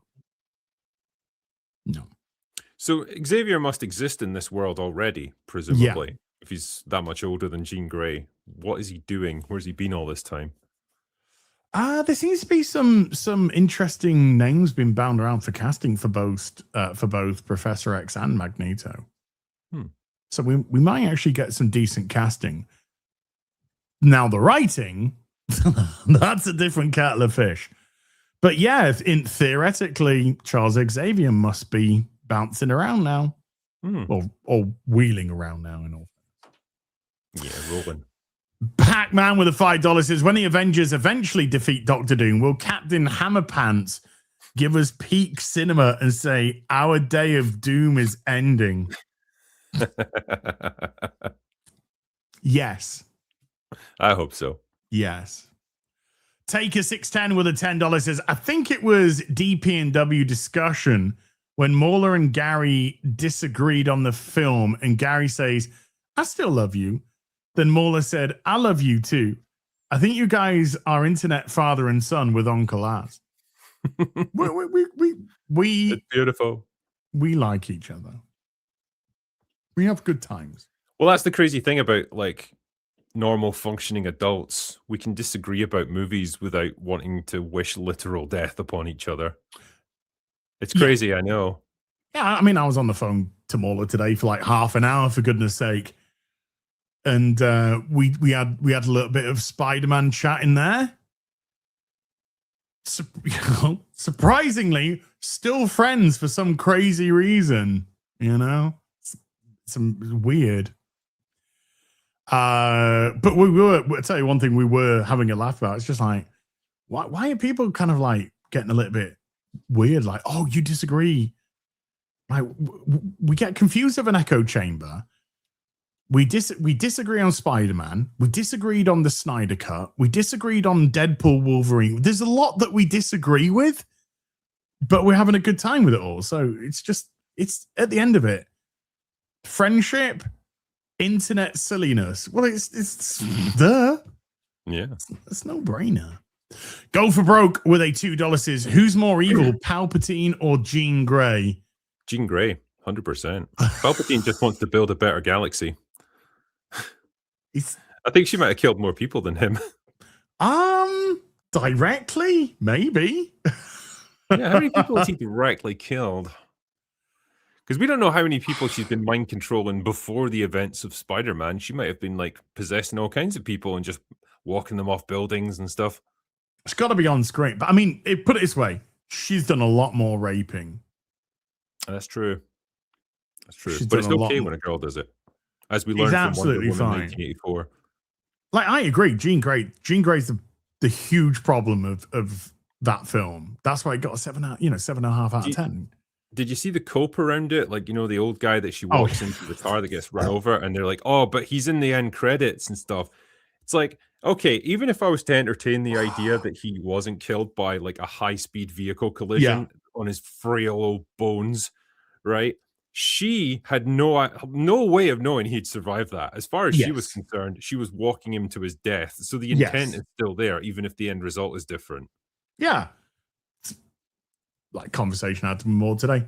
I was saying, she at the end of the film, if Jean Grey was arrested, then it'd be like, okay, because she's being arrested and held accountable. Yeah. And we know that women and accountability don't like to be mentioned in the same sentence now, don't we? But if there was an accountability, then there was a chance for rehabilitation. That's when you could have brought in Charles Xavier. But we needed to see repercussions for her actions, and she got none. That was the thing. That was the annoying thing. Not necessarily what she did, if that was the route they wanted to take.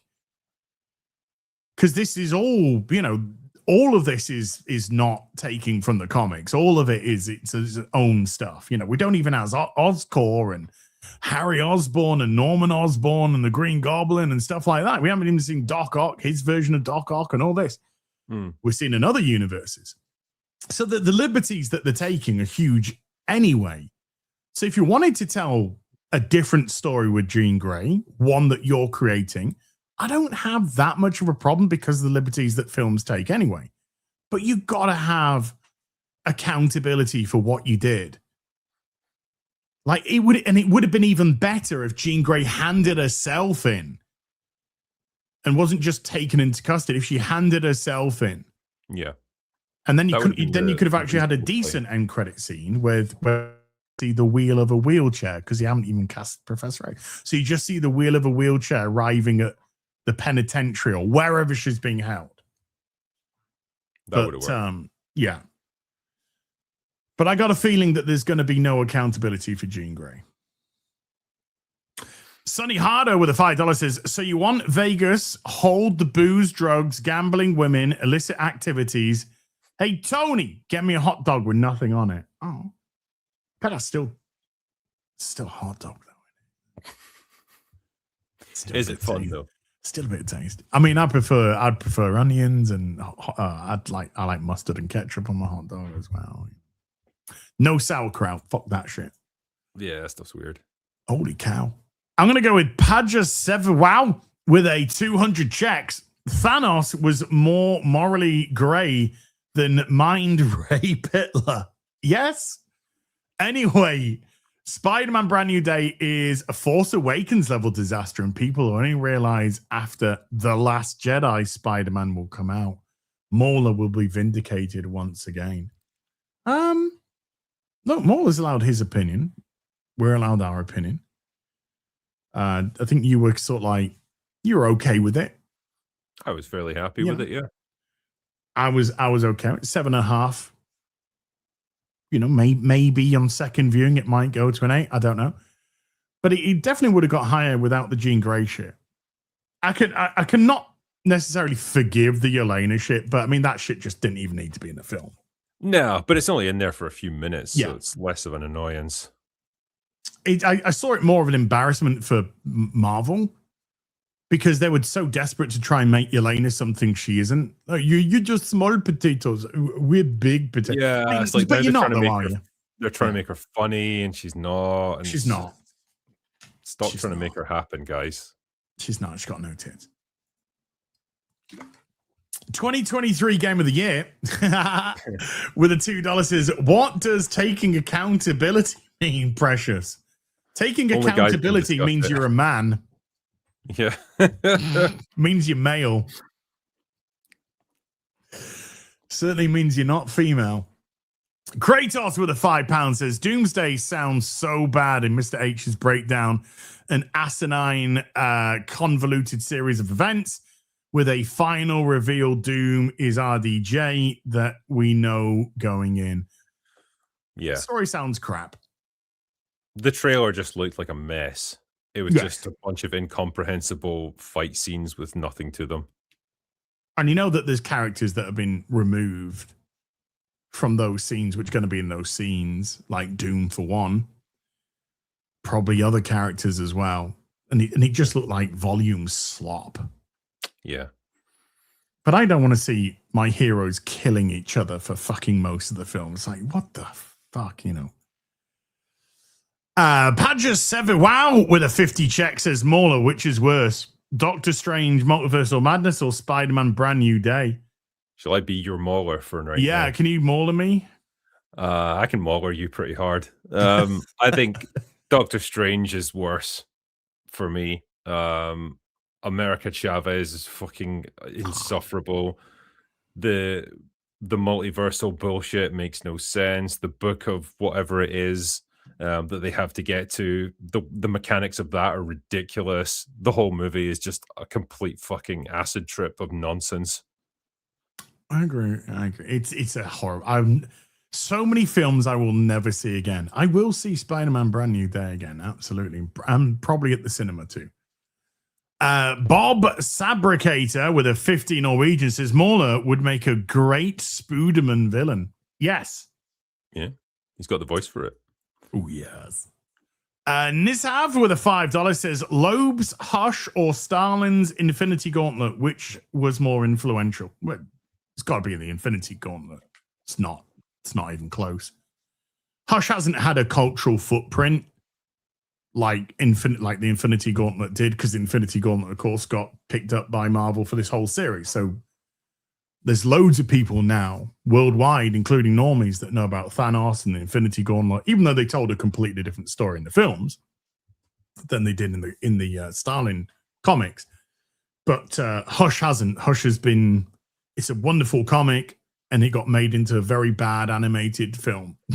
So that's where that one starts and ends. So absolutely, Stalin. Jim Stalin is legendary.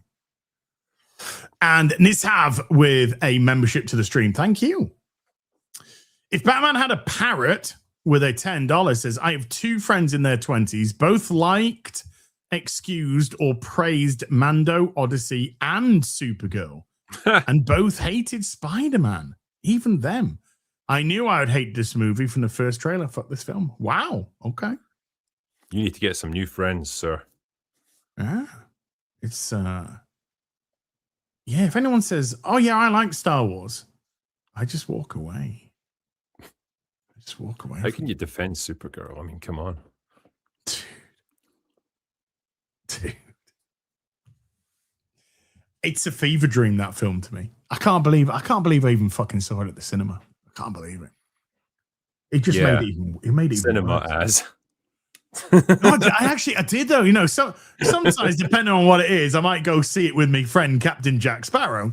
But I actually did go. I did actually go to the cinema to see that. Well, good on you, young man, for supporting it.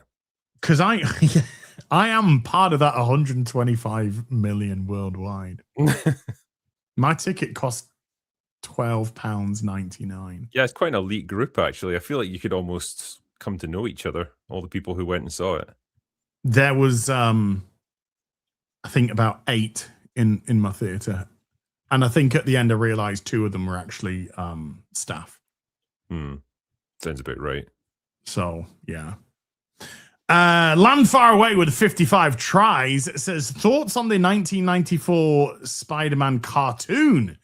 It was the only Marvel product I knew as a kid. It also made me realize that Blade was a comic book character. I never saw that one. I used to watch Spider-Man and Friends with Iceman and Firestar. I used to watch that. That was fun time. Scott Jonesy with a £2 says, describe the quartering by a movie title or actor. Supergirl.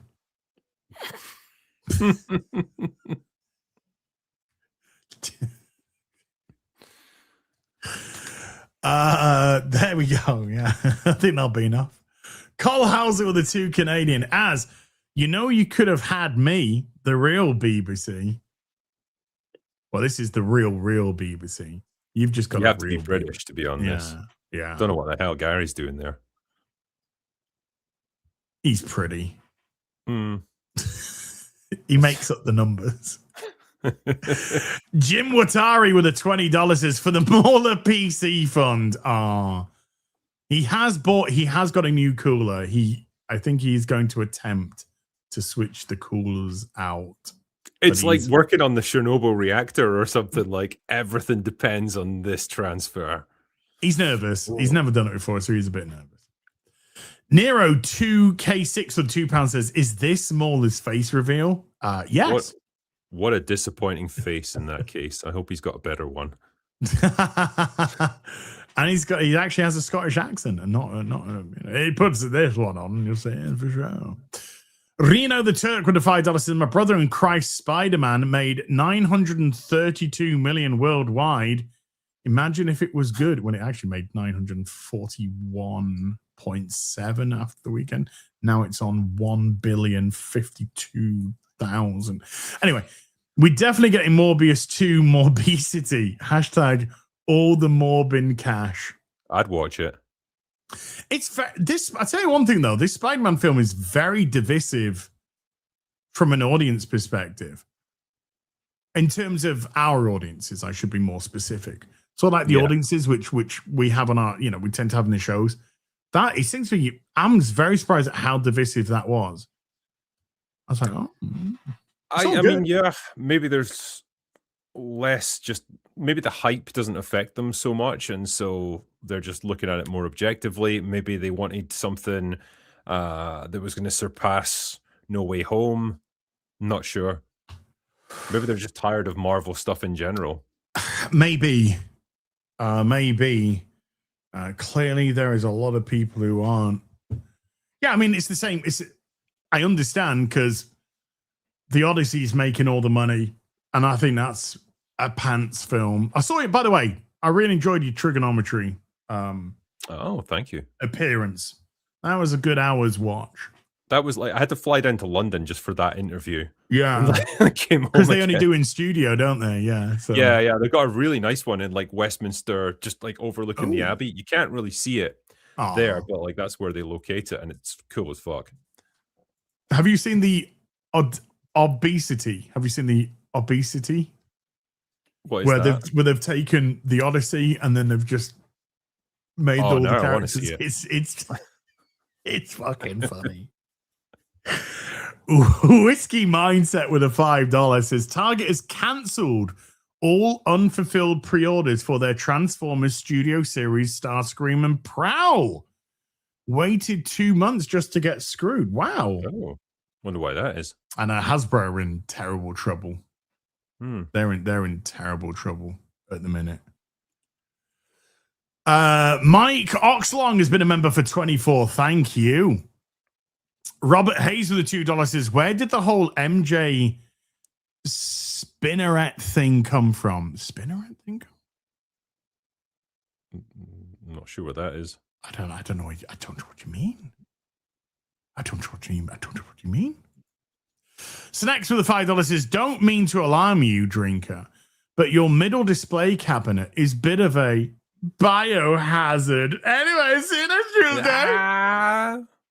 That's you can't see them properly from here, but like I've got this like armored case thing, and set into the foam inlay is like two of the sort of double helix glass and metal like biohazards T-virus things. So like one's blue and one's green, and they just look gorgeous in there. Very happy. You might have sent me some up close and personal. Seconds of enjoyment every day. Dude, I'm going to call you. By the way, I'm going to call you out live on stream. You looked at, because I saw, because it was, you left me on red. You looked at my herbs, but you didn't comment on them. I'm sorry. They were custom made, weren't they? I had custom made 1 in 6 blue, green, and red herbs for my Resident Evil cabinets. I was trying to think of a polite way to say to you, you could have just bought 3 of them for like $5 from IKEA or something and just spray painted them. Like the little plastic pants. That big? Oh, right, okay. The 1 in 6 scale. The one is so the scale right. to the 1 in 6 figures that I have. I've developed a new obsession, actually. I've started collecting the Warhammer 40k Joy Toy Primarchs. and they are amazing looking. Like, they're not the same level of detail as like Hot Toys or anything, but they're like 1/3 of the price. Yes. And they do look great for display. Yeah, I do have some Black Legion. I do have some Black Legion Warhammer Joy Toys. Joy Toy, I think they call them. Joy Toy. They're in storage at the minute though. But I have a Hell Brute, and that's a big chunk boy. That's a lovely chunk boy. Mexi Rage with a $10 says, "Hell boys, I have a question. If you guys had to have a Legion and their here we go, their Primarch to come in and fix the UK, which would it be? I want to hear how fucked the UK is and what it would take to fix it." I say I unleash Angron and the World Eaters and just fucking annihilate everything. That's probably what it would take. Well, I think Nurgle's already here. And Mortarian's already here. I think they go by the name Prime Minister. But so I would just I think I would just okay Exterminatus. Yeah, I think viral bombing probably is the way I think that's the best thing to do. Is just go Exterminatus and just fucking get rid of it all. I mean, yeah. Sean the Nerd has been a member for 46 months. Thank you, Sean. Bratton with a $5 says there's a good movie in Brand New Day, but Gene's actions and focusing too much on home trilogy, AI, 3D printer, Ned MJ. Give him a job / school, for fuck's sake. New York's expensive. I admittedly was hoping to see him become a photographer at the Daily Bugle, which didn't come. Yeah, they're still trying to push the whole Tony Stark Jr. angle, where he's like really into tech and the suit is very technological, and I don't feel like they need it. No, I actually, because I think a lot of us liked at the end of No Way Home that he was just a dude with a sewing machine and made the suit. Yeah. So I was a little bit when Evie came on, but luckily Evie was more of an expedition than a massive help. Did a couple of things, but yeah, I wish the guy was at college, and I wish the guy was trying to get an internship at the Daily Bugle or something. And yeah. I don't think anyone would have begrudged a new J. Jonah Jameson. I don't think any, because what's his name said that he's not going to do it anymore. That's it. He's done. He's done his final. Honestly, I feel like he could still come back and do it if he chose to. Oh, absolutely. absolutely. It still looks pretty good. Looks great. So yeah.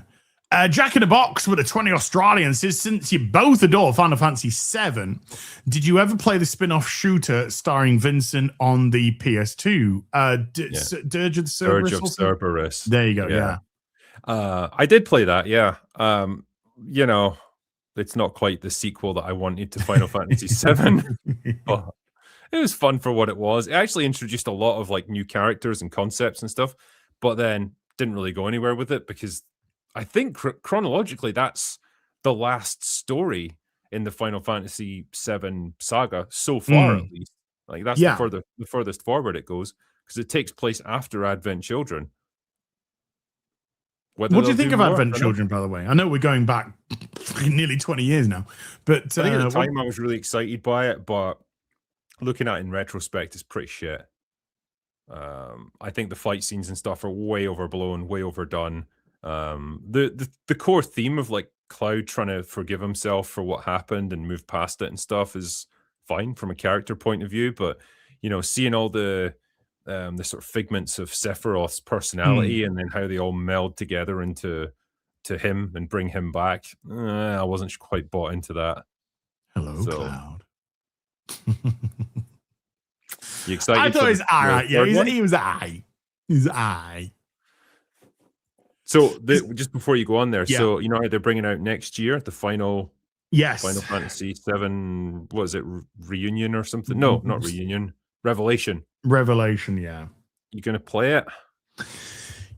Yeah, I need to finish Rebirth. I'm very close to finishing Rebirth, but I never quite found the desire to. And I mean, I'll pick it up. Will I finish it? Don't know, as you would say. Because they do become quite a struggle to get through. It'll leave you scratching your head, wondering what the fuck just happened. Well, I mean, obviously at the end of the first one, lots changed. And then this one, we're seeing some of the bleed and the ramifications of it. Aerith is still alive in mine. So I don't know what they're quite going to do with all of that. I'm not saying anything. Yeah, but we'll see. We'll see. If I can, I mean, I gotta go for it. I was playing it off stream, so I don't know what chapter I'm on. I'll open my Steam and have a quick look. But I'd done the I'd done Red 7 stuff and all of that, and I'd done Sid stuff. Or I was flying around with Sid, and I can't remember the last place that I was actually at. Where's Libali? Here we go. Final Fantasy 7 Rebirth.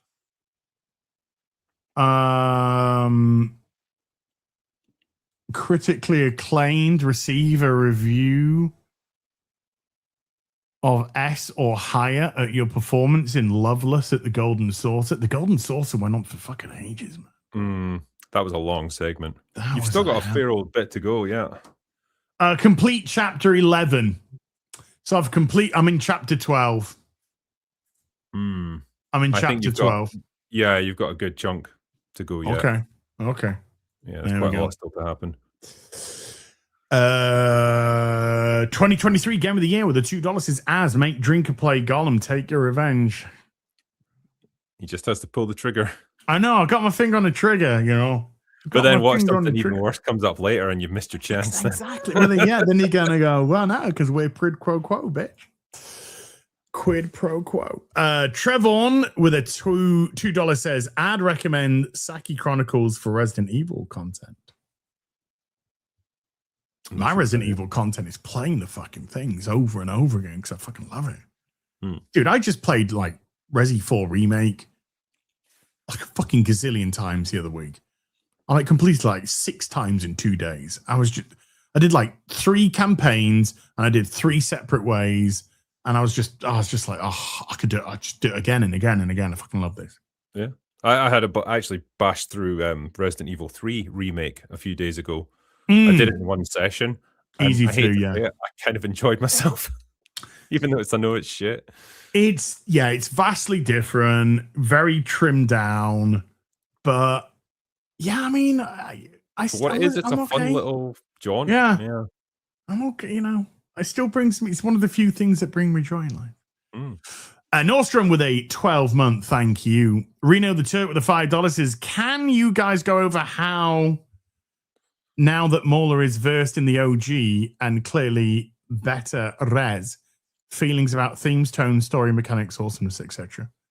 Well, not really. We'll have to that's a whole stream. Yeah. I mean, when you start rolling about that, he'll be on for like 5 hours. Yeah. That's like a whole stream fucking right there, dude. But you can get his thoughts by watching his playthroughs, which he's got on his channel. Yes, because he tells all these games and it's all there for you. And he gives his thoughts at great length. Land Far Away with a 55 try says, I love watching movies that are 50 plus years old because of the actors. Their faces could tell novels without them saying a word, scars, wrinkles, etc. Yeah. They just look more interesting. My favorite episode of The Prisoner is Many Happy Returns. And The Prisoner show is like one of the greatest shows of all time. If not the greatest single show of TV ever. I've been to the village where they filmed Port Marion, yeah. Yeah, it's beautiful.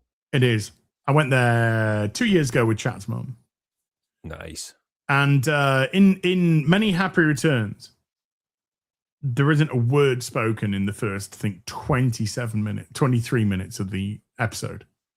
First 23 minutes are just him doing the stuff that it needs to do. I won't give away the premise of the episode. And everything that you need to know is shown to you. A show don't tell is a mechanic that is so wasted nowadays. It really is. The Flame of Anor with a $20 says, hey guys, I noticed in Spider-Man that there were too many characters trying to be the mentor in the story. It felt like the writers really struggled without Aunt May being in the story. The final memory scene made it apparent. Yeah, but it was dealing with loss. Sure. So, I mean, I get that, but I wouldn't call like Yelena a mentor per se. I wouldn't call Punisher a mentor per se. I think Punisher and Spidey are brought together through loss. Yeah, Punisher's more like a big brother to him. That's like the kind of relationship they've got where they bicker and argue all the time. And yeah, Yelena's just there to facilitate a bit of exposition. Yeah. She's not really a mentor. Same with Evie. Evie is kind of there for exposition and certainly doesn't replace Aunt May. But it shows, I mean, one of the things to me is loss. It is loss, and it shows what a big loss it is to Peter's life to have that anchor figure in Aunt May. Robert Hayes with a $5 says, my movie last night was Street Fighter the movie from 1984, but I didn't watch it on Tuesday. Yeah. I understand that reference. Tuesday. I haven't seen your thingamajig yet, though. I know. I can't believe I didn't release it on Tuesday. Fucking idiot. But I need to watch that. I love it. Look, is it a great film? Not by any stretch. I love it. It's my Batman and Robin. As much as Mauler loves that, like, I love Street Fighter. It's so fucking fun. Yeah, it's fun. It's goofy. It's a guilty pleasure, whatever you want to call it. I don't care. Though the two things can simultaneously exist. I can't look at Van Damme in it and not think you held up like a multi-million-dollar movie for like days on end so you could bang Kylie Minogue while doing enough cocaine to like bury an African elephant. What a legend. Yeah, he was. God, he's back now with his original missus, isn't he, Van Damme? I think he has. He's come full circle. Yeah. Burnouts with a $2 says, why do Chinese audiences like Nolan's Odyssey? Because it doesn't matter if it's in IMAX or not for them. Probably. Think about it. Think about that. Lyrical with a £5 says the latest version of RE1 isn't strictly a remake, it's just a remaster of the GameCube remaster. No. Yeah. So the GameCube was the remake, and this is a remaster of it. That's fine. Yeah. The remaster of the remake. So it's minimally moronic with a $5 says no one. Can anyone make the Punisher more gay? Marvel. Hold my low-fat, sugar-free decaf chai latte. I'm gonna do a thing. Yeah. This is a family-friendly Punisher, which I never thought I would see. I wanted to know how they were going to do a PG-13 Punisher. Now I know. Yeah. Little Jim's Halo with a $2. You see, by the way, you didn't even... You can do a PG-13 stoic character, no problem, by the way. Yeah. Because the Punisher is stoic. He's not a fucking over-emotional John Bernthal. Little Jim's Halo with a $2 says, you see all the commie Bethesda workers crying? Suffer. You reap what you sow, sadly. Yeah. Gamers deserve better. Yeah, that's why you're at work. Mexi Rage with a $5 says, you know what's funny about John Walker taking out the freckled Jesus' friend? Rarely do people talk about how that guy was fine with innocent dying. Lol. That's a good point, yeah. Ryan Crawford with a £5 says, love the real BBC because it's like a box of chocolates. Y'all know the quote, hail drinker. Yeah. Never ale thought I'd drinker. find myself here this evening, but here I am. It's been a funny old day. Nordstrom with a 500 Serbian dinar. What I really wanted to see was the cancelled Silent Hill games directed by Kojima and Guillermo del Toro and starring Norman Reedus. It should have been huge, but Konami were complete idiots. I still need to watch that Dankula video about like the truth behind the falling out of Kojima and Konami and what really happened, because I feel like I was never fully in the loop with it. Yeah, I think there's a lot. Yeah, it's PT. There's a lot more to it than just Konami's an idiot. I think it's got a lot to do with times, budgets, Kojima consistently wanting more money, consistently wanting more. So there's a whole mix of stuff. But when Kojima's white hot, I would have acquiesced personally, but yeah, I think the income would have been worth it. Scruggs with the $2 says, how much did Supergirl lose? Well, it's made 125 million. It's not going to make much more than that. It's gonna scrape to 126. 170 million budget, 125 million marketing. That's 295, which means it has to hit a minimum of 490 to break even. Take away 125, 490, 390, 365. 170 plus 125 is 295. It's lost all of its everything. It's lost all 295. It hasn't even managed to start chipping away into it. It's lost everything. It's lost all the money invested, production budget, marketing budgets, lost everything. And it's accruing interest on investment. So it's going to lose even more. Yeah, it's great news. Faraway Finley with a 51-month membership. Thank you, Faraway Finley. Piston with a €2 says, what do you pick for Death by Snoo Snoo? Wrong answers only. Or who do you pick? Sorry. Who do you pick for Death by Snoo Snoo? Wrong answers only. Wrong answers? No, we're not. I'm not giving a wrong answer. Yeah. So if I have to give a right answer. Yeah, I'll give a right answer. Yeah. But I won't give a wrong answer. Ainsley Harriet.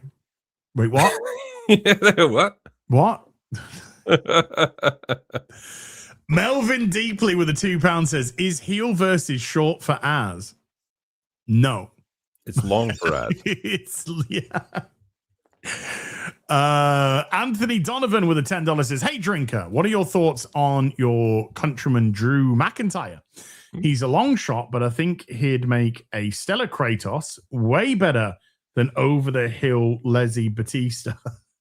The thing about Batista is, like, you're talking about him playing a more mature, grizzled version of Kratos like we get in the 2018 game. Like, he is a much older demigod by that point. So Batista can realistically do that. Yeah, Drew McIntyre, good wrestler. I don't know what his acting abilities are like, though. Find out in Highlander. He's in Highlander. Drew McIntyre? Mm-hmm. Is he? Yeah. Interesting. So Batista, interestingly enough. So is Batista, yes. Also, Batista's lost a lot of his size. So I don't know if Batista would be interested to bulk back up. Yeah, that's true.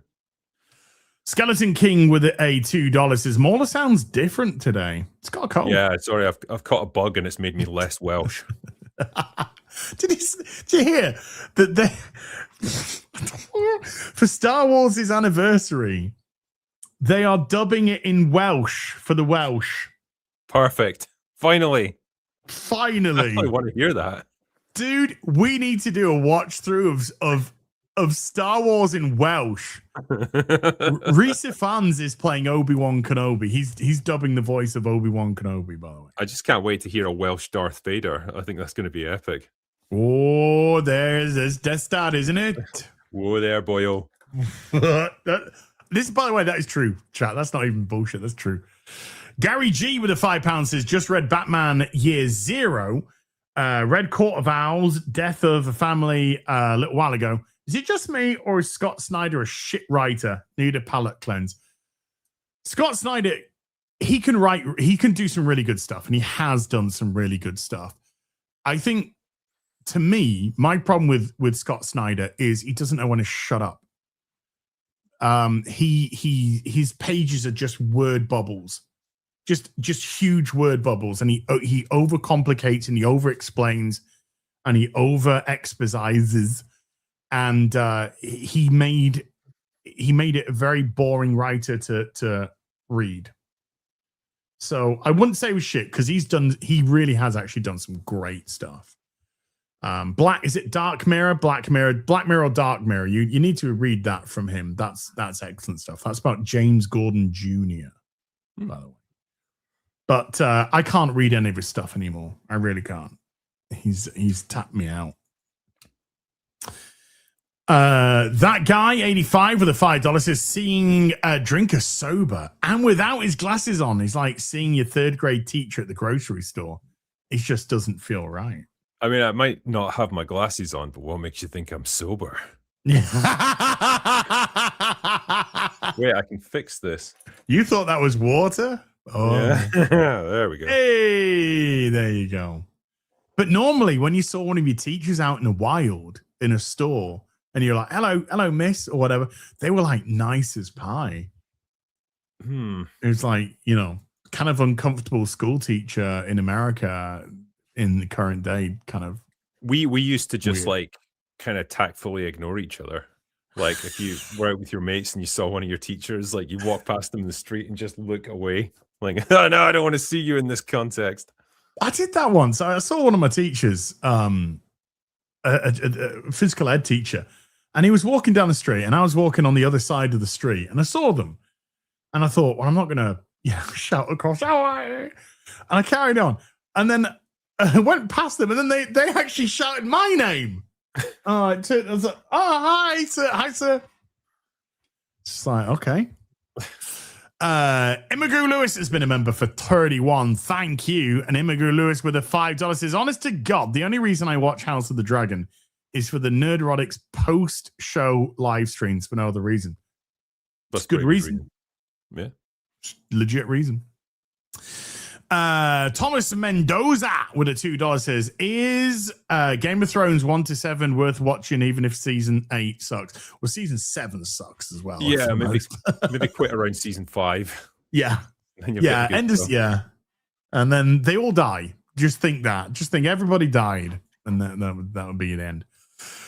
Razorhead with a €10 says, hello, gentlemen. Have you seen the trailer for the upcoming Neuromancer show? And what do you think of it? I've read the books many times, and if they keep to the source material, it could be good. I've never read the books, so I don't know, but I have seen people get excited. Yeah, I don't know much about it, I'm afraid, so can't answer that one. Sorry, but I hope you get something decent, for goodness sake. Alan Mack has been a member for 37. Thank you, Alan. And Axel Foley with a 10 Australian says, sorry to tell you, George R.R. Martin, 100% of lives end with death. There is no sequel. There's no prequels. Just be honest and say you ain't gonna write Winds of Winter. We can't think any less of you than we already do. It's fair enough. Nordstrom with a 300 Serbian dinar says maybe they'll finally dedicate the movie to Orson Welles. It was criminal that they haven't done that so far. His last acting gig. Yeah. Transformers the movie. Yes. What a way to go out, man. He died very soon, like a couple of weeks or so after recording. It's because he'd done his best work. He knew he was never going to top it. Exactly. The French. Yeah. That is just so fucking great. Glitchoso with a €6 says, Drinker and Az from now on. I could get used to this duo. It's look at me. I'm the BBC now. Yeah. Oh, my. Heavy D79R with a $2 says, Yelena definitely queefed in the tub, just saying. I agree. They invented like whole new water that's like completely opaque. Yeah. You can't see anything. And she clearly also had a band wrapped around her top as well. So it was just like, They really didn't want any inkling of Bob. No. Not much to see in her case either, I don't think. I've seen it. Saw him in Oppenheimer, you know. They're not, you know. Yeah, not huge. They're not exactly big. Yeah. Illyria Burkle with a 28 Canadian. Thoughts on OG Spider-Man movie? Just rewatched it. I think it has the best pacing of any movie I've seen. I love it as a near perfect adaptation of all the characters and as an origin story. Also, As was right, House of the Dragon burned me. I think Spider-Man 2 is just almost like a perfect superhero film. Both of them, great. I would watch them anytime. Yeah. The third one, even, I don't hate. Like, I know it gets a lot of shit, but I don't absolutely hate it. I'm just like, yeah, it's got a lot of flaws, but still pretty fun. I saw it semi-recently with the missus at the cinema because they showed all of the Tobey Maguire Spider movies. Well, they were doing all of the Spider-Man movies, starting with the Tobey Maguire. So we watched 2 and 3. We didn't manage to get to see 1, but we saw 2 and 3 at the cinema. And I came out with number 3, like, certainly isn't as bad as I thought it was back in the day, but we've had so much crap since that it's kind of elevated movies like Spidey 3. Oh, yeah, for sure. Gus with a 30-month says, now, as you must know, no one's ever really gone. Oh, yeah. Bratton with a $2 says, Mauler sacrifices PC for an unbridled. Let's fucking go. It's the last thing it'll ever do, that PC, I think. Snacks with a $5 says, Spider-Man to James Gunn. That's a cute outfit. Did your husband give it to you? Make sure you've got the DVDs and the Blu-rays for that, because they cut that line out of motherfuckers. Online, yeah, because it's homophobic. It's fucking great line. Washington Pigskins with a 1 month says, Jean Grey Pitler. Yes. Jacob Wolf with a $5 says, it's made over 100 million in China, and No Way Home wasn't allowed to be played in China because of the Statue of Liberty. So I think that helped. Ooh. Yeah, it did 37 million in China in its first day. So pretty incredible. Kaiju at the barbecue with the $5 says, any thoughts on the Uprising trailer? Hoping it feels the historical epic / battle void that the Odyssey left me. Good to see you, Drinker. Hello. I've not seen the Uprising trailer. I have not either, sadly. I'll rectify that tonight. There you go. Da Doctor with a 20 Australian says, tag Drinker on X, a crash and burn script on Monica Real. Defamer like Amber Heard while protecting actual predators. Wrote in it all the fat jokes. She's like Sydney Sweeney, but in the wrong places. Let me know what you think. Intriguing. Axel Foley with a 5. Australian says there was no way that psychic bubble was only 1 kilometer. Clearly written by somebody that's no idea as far as the metric system is concerned. And it was still like expanding. All Americans. Yeah.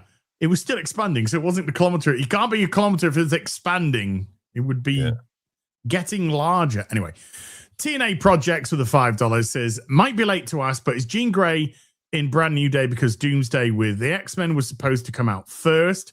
Maybe that's why they had to rework Brand New Day. It was meant to come out first, but it didn't have an effect on the story. I think they're just setting up the X-Men for post Secret Wars or for Secret Wars. It's looking like Secret Wars is going to bring in this iteration of the X-Men.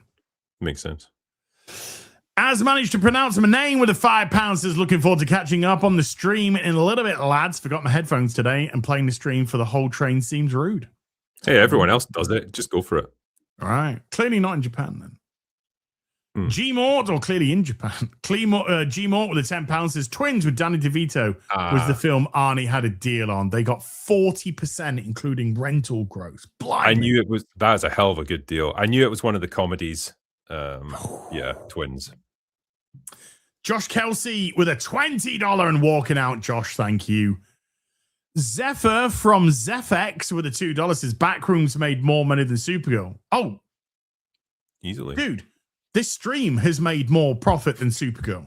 Yeah. And I wish it's not even being flippant. It's just a state of fact.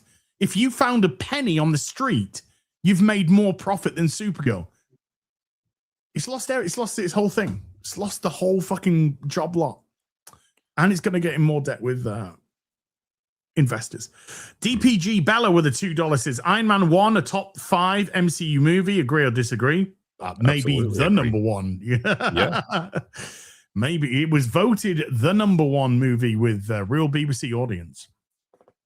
It is Hard superb. to fight against.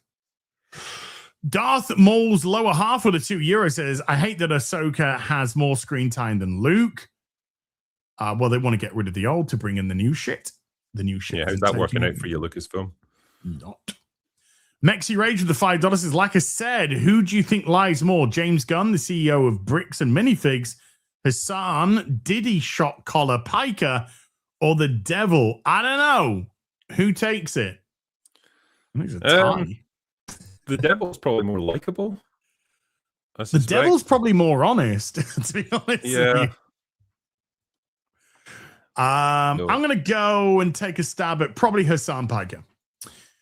The Smithman 1990 with a 10 Australian says, hey, Az, did you hear the rumor about Cavill's Warhammer 40k show writers get 3 strikes? First rewrite, second go back and read the law quiz, after third fired, and some already have been let go, based if true. That's fucking epic. I hope that's true. I hope it's true. Who did I hear has been hired for writing duties? Oh, Flanagan. Flanagan, yeah. Flanagan apparently has been brought on for writing duties. So, I mean, hot off Shelby Oak success. yeah. I mean, he's hot property in Hollywood these days. But yeah, it's a weird choice. I don't know what his like credentials are with 40k, but sure. We'll see. But I hope that's true. If that's true, it is based as fuck. Love it. Scrap Iron's been a member for 25. Scrap Iron, thank you. King of the Wicker People with a $10 says, I'm way behind, but I actually really enjoyed Resident Evil Degeneration. And so far remains my favorite film in the franchise. Also, Drinker, have you read yet the light novel Biohazard Beast of the North Sea? I have not read that yet. It's been recommended to me though. Ooh. So it's on my radar. I like some of the Dead the Island was CGI kind of movies. fun. Yeah, Like- well, that's it because every fucker was in that. You know? Yeah. It was nice to see my girl Jill again, you know. Oh Missed her. yeah. When's that meant to be set? 2015, I think it's meant to be something like that. It's meant to be set. Dead So. Island. Whimsical with a $10 says, "Hi, Az. A while ago, I asked your favorite Star Trek episode, and you said Drumhead. The drum. Yes, that was the day before the Academy episode with the Doctor's quote. Oh, Sorry yeah. about that. 2 thoughts on Bin Face. I don't have any thoughts on Bin Face. I'd vote for him. Sure. I would vote for him before any of the other twats, put it that way. For sure. But I don't think of him. But I would tick. Thomas Mendoza with a $5 says the cut scenes in Campaign Evolve feel like if U-Bowl tried to do a shot-for-shot remake of a James Cameron movie. Pissed me off. Well, you're going to find out tonight. Jake Foreman with a $5 says, don't forget the Mephisto from Ironheart will be the same Mephisto in the upcoming Ghost Rider. I hope Johnny Blaze, Penance, Stare, Riri Williams. Well, Sacha Baron Cohen was actually good in that. He was probably the best part of the whole show. So I wouldn't have any problems if he got something to get his teeth into. And Drinker, you have to fly now. Sadly, I have to flutter off. I'm actually really hungry now that you started talking about hot dogs earlier, and I'm like, God damn it, I've not had any Hot dinner dog. yet. I'm starving. Yeah. I made sure to eat before the show. Nah, smart man, smart man. But Thank you very much indeed for being on, dude. Is there anything that you would like to plug before you go? I will probably be streaming a bit of that Halo campaign Evolved maybe later today. We'll see how that goes. So that'll be over on my gaming channel. Do it. So look out for that. Nice. And then hopefully Morley can get his PC sorted and you can get back to doing some Resident Degenerates. Yeah. I love degenerating. Thank you so much for Waller. being on, mate. Really do appreciate it. I'm not going to pull man. my trigger quite yet. All right, man. All right, you take it easy. I'll live in fear until you do. That's half the fun, in all fairness. That's half the fun. Now, Catch go away now. Big thanks to Drinker there. It's been a heck of a day, chat. Mauler was meant to be on today, but his PC was just melting. So it was a late exit for Mauler. So big thank. Drinker was already booked. I booked him last week, but it was going to be Mauler, me, and Drinker, and I was like, good, we're nice and solid. And then it became just me and Drinker, and I was like, balls. But there you go. But we're cracking through these, chat, and I appreciate you so much today. I really do. Piston with a €2 says, how did you get Discount Gary for today's episode? I personally would definitely not refer to Drinker as Discount Gary. But no, big thanks to Drinker for turning up today and being awesome. And we got to talk about some stuff that probably wouldn't have talked about in the regular Real BBC. A little bit of gaming, a little bit of Resident Evil, it's good stuff. I liked it.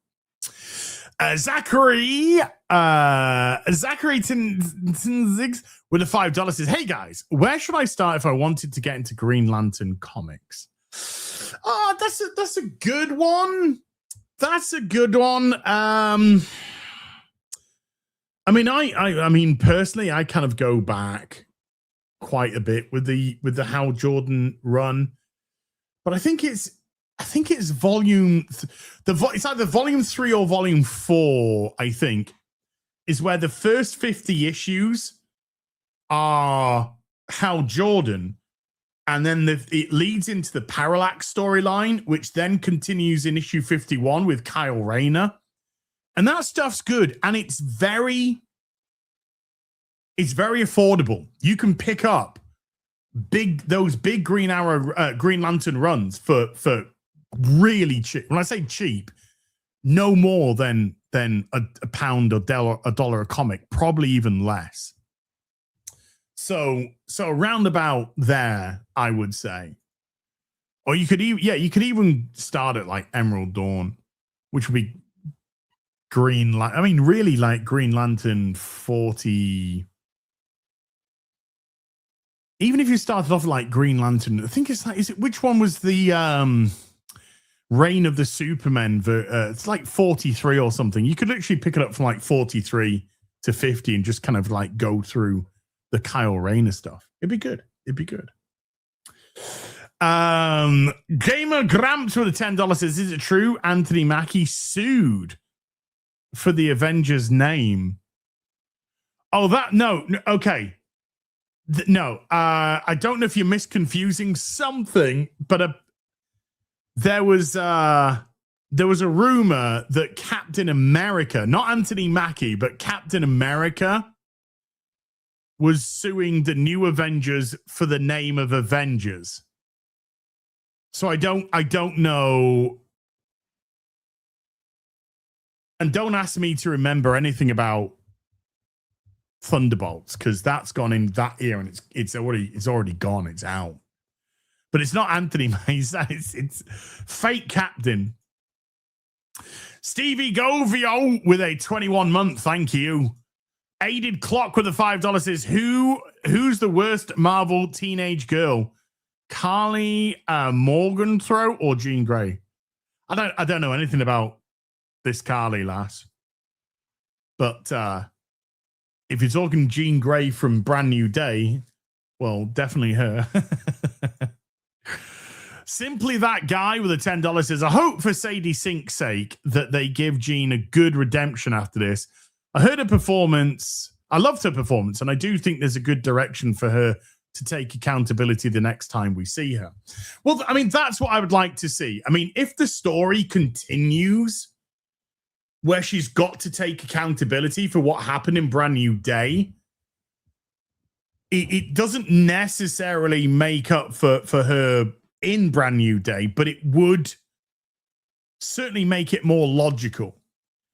If they'd ended Brand New Day with her actually taking accountability, I would have been okay. I really would have been okay with that. Because, like I said, everything is liberties with the source material in this universe. So if they wanted to tell a different story, that's their avenue to take. But I did think Sadie Sink herself did a good job. I did think she did a good job. It's just weird that she was called Jean Grey and she was so villainous. Nathan Cassidy with her $5 says, Jean Grey, I have to mind control people to put them in dangerous situations. I have to dodge accountability somehow. I agree. If Jean's wrath, shall we call it, was tapered only to the members of Damage Control, I could understand that. I could get that. But it was her liberal use of putting the public in harm's way that was completely innocent people in harm's way. By the way, I did see a cope where somebody was saying, yeah, that bearded guy that got pancaked by a taxi, it was probably a bad dude, and she read his mind that he was a bad dude, so she fucking... I'm like, stop it. Stop writing things. Stop writing your own story into this, okay? But it's definitely a different Jean Grey faux show. Spartan Vaughn with a $10 says, Halo, unfortunately, has been ruined since Halo 4. Agreed. I miss the commentaries from the OG Bungie devs who had love and care. 343 hates Halo through and through. I agree. I hate what 343 Halo Studios have done to Master Chef. And I hope they fucking go under. And this campaign devolved, because it's certainly not campaign evolved. This campaign devolved is a fucking travesty and needs to be burnt at the stake. Gesture of Roanoke with a $2 says, don't misgender accountability. It identifies as male.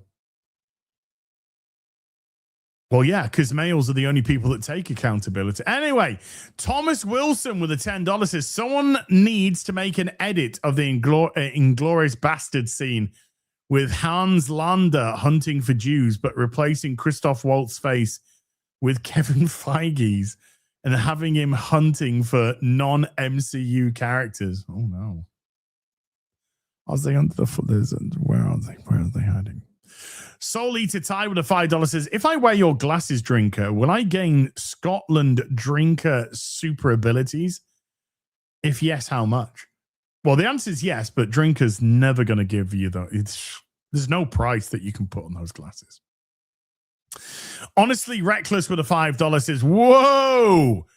Be kind, rewind, as you never watched the 1990 Spider-Man cartoon? No.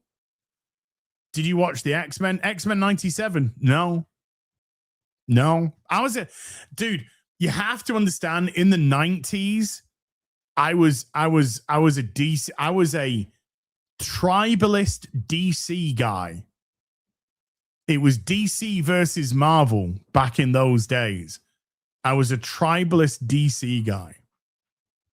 My mind is blowing as. Watch now. You'll be glad. Maybe. Yeah, no, maybe. Now, not so much. But back then,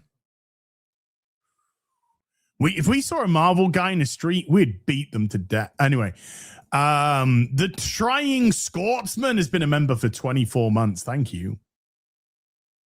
In actual fact, well, when I was a kid, I used to read Spider-Man. When I was a kid, we used to get these little digests, and I used to read She-Hulk, the Hulk, Spider-Woman, and Spider-Man in these digests.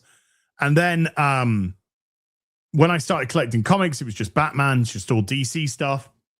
And my only real dealing with Marvel as a late teen was when DC did the crossover, DC versus Marvel, and you voted who was going to win the fights. Zinni with a 200 checks says, I really wanted to love Brand New Day after No Way Home's perfect ending, but instead of getting a grounded movie, they turned it into a 5-minute montage, with the rest being a setup for MCU's X-Men. As bad or worse as The Amazing Spider-Man 2 for me. I totally disagree with you on that one. It's not a 5-minute montage and then a setup for X-Men. It's not. Come on now, sir. There's a lot more to it than that. But I definitely was on the boat that I wish they'd put Ned and Zendaya to bed as characters. And this was the perfect opportunity for them to move with either, and I've said this many times now, with either Black Cat, bring Felicia in, or bring in the actual Mary Jane. Because you could always have had that cute line with Peter when either he asks her name or she introduces herself as MJ. Because he could always have been, there was always going to be a callback to, oh, I used to know an MJ. So there was always going to be that. But personally, I think it should have been Felicia. I think it should have been Black Cat. Because if you were going to go straight from MJ to MJ, you're talking about serious relationship to serious relationship. I think Spidey needed that dangerous bad girl. I think he needed Felicia, and I think he needed that dangerous bad girl. He needed that rebound girl. So he needed to have that rebound girl that that could kind of corrupt it, well, try to corrupt him. You know, he's sort of carried away with it all, and there's that sort of element of danger and excitement. And then when he gets his shit together, then you push her to side. When you push her to one side, then you can start dealing with actual MJ. That's what I think they should have done. I think I do think there's probably going to be a lot of people with Ned and Zendaya's MJ. Michelle Jones, remember, not Mary Jane, Michelle Jones. I do think there's going to be a lot of people that are going to think you just retread it. It's kind of like the Mandalorian and Grogu. Here, Luke, have Grogu. Bye. Next season starts. What? Oh, Grogu's back with the Mandalorian. Okay, you know, it kind of feels a little bit like that. They should have got a little bit brave. Sydney Sweeney as Black Cat would be fucking bueno. Sydney Sweeney as fucking Black Cat, perfect. Fucking perfect. Anyway, that's just my 10 cents. This movie was shite as stop coping. I'm not coping. The fact that you are trying to force your opinion upon me means that you're coping, not me. I'm happy enough. I liked it. It's got problems, yeah, but I liked it. Isn't the whole point that we're not an echo chamber? So, sir, that is projection, sir. So it's a gray. It's always a fucking gray name. It's projection, sir. Buffalo Blue Bear with a membership for 41. Because you know, by the way, that if it was a film that he liked, that I liked, he'd be like, yeah, it's a good film. You know what I mean. As we need to accept that there is only MJ in this universe and that they're never going to put another love interest into Tom Spider-Man other than Zendaya. Now, yes. I think the opportunity to change that was at the end of the last film when Peter decided to make the decision to not let them know and to let them live their own lives in safety.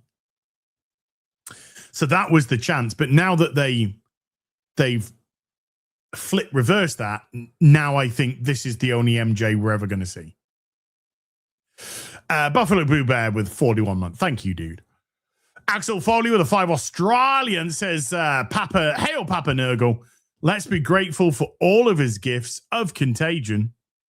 It was a kick to see your Warhammer models on afternoon tea, Azzy Poo, and Hail Drinker too. And I saw this picture of Asmongold holding an unpainted, great unclean one. I think there's a joke in there somewhere, isn't there? I think there's a joke in there somewhere. So I added Asmongold in with my painted. Oh, and I can show you now, actually, because I was trying to find these pictures and I couldn't find them on afternoon tea. But I found them last night. So let me find these better pictures of my painted great unclean one. By the way, I painted this. This isn't one that was done by a third party. I painted this. Here we go. This is the tweet. He has one gold. This is my great unclean one that I painted. Better pics than I found. So yeah, this is a much better picture here. Much better picture there. And then there's that one from the top down. That was the one I think I managed to show, if I even found it, on afternoon tea. But yeah, I was really proud of that. I was really proud of that paint job. That was one of the hand painted, not airbrushed, hand painted. I wish I don't know how to airbrush paint. I wish I did. Maybe I need to fly Papa Gundam over. Maybe I should contact Papa Gundam and say, "Hey, dude, can I fly you over and can you teach me how to airbrush paint? Because Papa Gundam is amazing. He's fucking amazing. Oh, thank you, Legalized Adult. I love you. He's absolutely incredible. So I'm sure he'd be able to. Looks like me 5 years ago. Looks like me now. And then one thing that was awesome is people started to put their own. Look at that Mortarion. Look at that Mortarion. Oh, it's fucking delicious, that is. That is beautiful. That's not mine. I never painted my Mortarion. I do have a Mortarion, but I never painted mine. But yeah, I was very happy with that, the way that turned out. I watched a guide, I think from I can't remember his surname, Duncan somebody, who used to work for Games Workshop, and then he struck out on his own. He started his own painting channel, and I think I watched him paint a great unclean one. Duncan Rhodes. Okay, thank you. Duncan Donuts. That's it. Duncan Donuts. That is the one. I got a packet of Dunkin' Donuts and then I started painting. And I was sort of like using his guide and techniques, and I was happy at the way. I was happy with the way that it turned out. Super Stubbs with a $2 says, will you guys be reviewing the new Halo? I won't. Mauler's already played it and Drinker's just about to play it tonight. Yeah, I do follow Duncan Rhodes's painting academy, but I've kind of been getting the itch to do some more Warhammer painting recently. Is that bad? I haven't painted anything in like 5 years, and I'm suddenly getting the itch. Ross Walker with a $10 says Metal Gear Solid is the Final Fantasy for adults. Metal Gear Solid, the first Metal Gear Solid back in 97, to me is unbeaten. That is the greatest Metal Gear that they've done. Number 2, I didn't like the bait and switch with Raiden. And number 3, again, we weren't dealing with our Snake. And then by the time we got to Guns of the Patriots, Metal Gear 4, was it 98? Thank you. 98. When we got to Metal Gear 4, we're into old Snake territory. So that was sad. That was upsetting. Anyway, there's my little rant. Nordstrom with a 500 Serbian dinar says, "Hail, gentlemen. Good to see the Brits have recolonized the real BBC. Gents, I recommend, if you haven't already, that you play The Evil Within. It was directed by Resident Evil creator Shinji Mikami. It is a game, but that is a game that I have needed to play for a long time now, and I haven't. Oh, don't even get me started on the Phantom Pain. The Phantom Pain was unfinished. It was unfinished. It wasn't the game that Hideo Kojima wanted at all.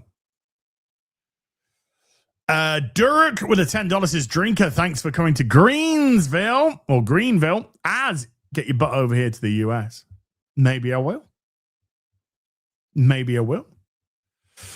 Nathan Cassidy with a $5 says, "Hey, Critical Drinker, you should check out The Dancing When Forever Comes by Miracle of Sound. It's a beautiful tribute to Aerith." Okay. Black Hayne with a $5 says, "Mauler and DSP's computers fail on the same week. Coincidence? I think not." Do you know what? I never thought of that, Black Hayne. I never thought of that. Oh, wait a minute. Mauler never has his camera on. DSP, his PC falls down yesterday. Mauler suddenly, oh, my PC's not working. Is Mauler DSP?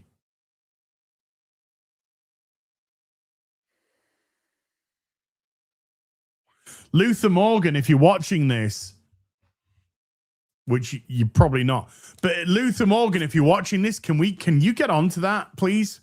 Like pronto? Because I think we might have put some puzzles of the piece together. Kelsall has been a member for 11 months. It's great to have a full British BBC again. Thanks, Az and Drinker. A great addition this episode. We nearly, I don't know if I should, I don't know. I think I can say this. We nearly got a stream going. I don't know if it's ever going to happen, but we were playing with the idea of doing some very specific reviews on some very specific things. And there would be Drinker Scottish, me English, Mauler Welsh, and then we were going to get an Irish person to make. I don't know if we're actually going to end up doing that one day, but you never know. Never say never. Dirk with a $10 says, "In your best Welsh accent." Hold on, I got the going. Oh, isn't it? Whose droids are these bots? Oh, that was brilliant. Chris Lancaster with a 15 murders. Cheers, as and Drinker. Currency is Malaysian ringgit. Woo! Thank you for telling me, because, I wouldn't have had a fucking clue. Graph Webb with a $2 says, "For fuck's sake, cancel Disney." I don't have it.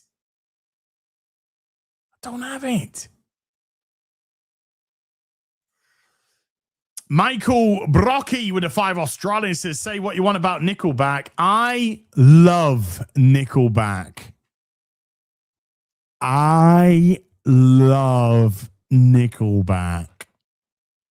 Their songs in Toby's Spider One are awesome. Hail to you both."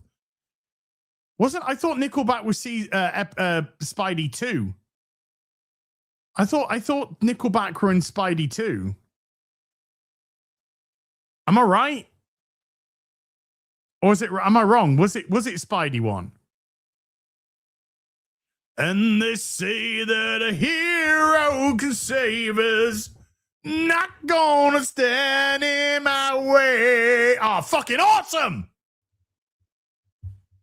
That's fucking, I love that. I fucking love me some Nickelback. Do you know what? Do you know who doesn't like Nickelback? People who are afraid. People who are afraid to admit the truth. Was it Spidey one? Is it Spidey one? Is it Spidey one? Nickelback are just awful. Get him out of it. Fucking ban that cunt. Chris Lancaster with a 60 Malaysian ringgits. Spider-Man 3 is criminally underrated. Believe that. I left the cinema. We had a good time. Me and the missus, we had a good time watching that. It was definitely a lot more fun than I remembered.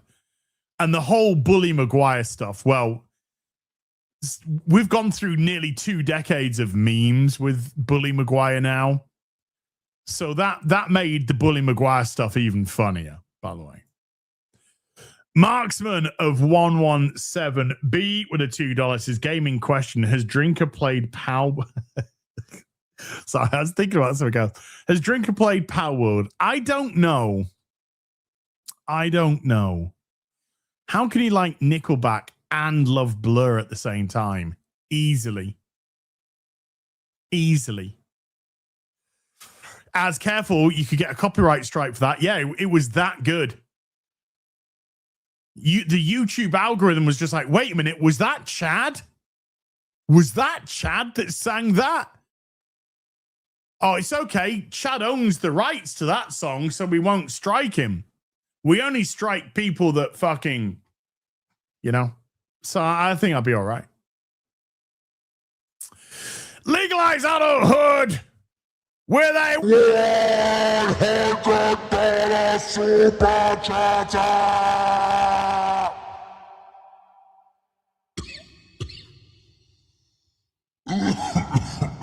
Oh my goodness me, that really got on the throat, you know what I mean? Like, it got deep on the throat there. Fucking hell.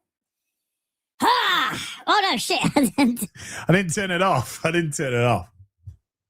Since I won't be seeing you waddling around Vegas this week, that would be an apt description, by the way. I guess I'll have to be satisfied with castigating you for your Tom Bakerless Doctor Who memories. Genesis the Daleks is one of the best Doctor Who stories, or Dalek stories, I should say, of all time. Now get to it, Lardass. Wow.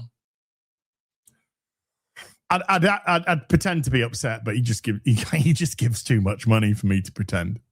I'm not at all. It's been a long time, dude. It's been a long time since I've watched any OG Who, It's been a long time. Maybe I'll pick up that Tom Baker Blu-ray. I think they put out a Blu-ray, didn't they? Maybe I'll do that. Maybe I'll do that and surprise you. Huh? Yeah? Then what are you going to do about it? And Legalize Adulthood dropping 20 gifted memberships to the stream. Dankeschön, mein Herr. Emisario with the $5 is a little support for your crazy day. Oh, thank you. It has been a crazy day. Norwegian Kryptonian with a 25. Norwegian says Captain Spock X06. Ooh. Boobs. Let me just have a look. Little look. The Wrath of Khan, Captain Spock. Oh, it is up. Yeah, we're gonna have to have that. Needs of the Many version. Yeah, we're gonna have to put in a pre-order for that little chestnut. Looks good as well, by the way. That actually looks good. X06, they've been a bit ropey on some of the face sculpts. I ain't gonna lie. Been a bit ropey on some of those face sculpts, but that one looks good. Whoops. Russell Gaming Studios with a $5 says you're going to play the new Wolverine game when it comes out. I don't know.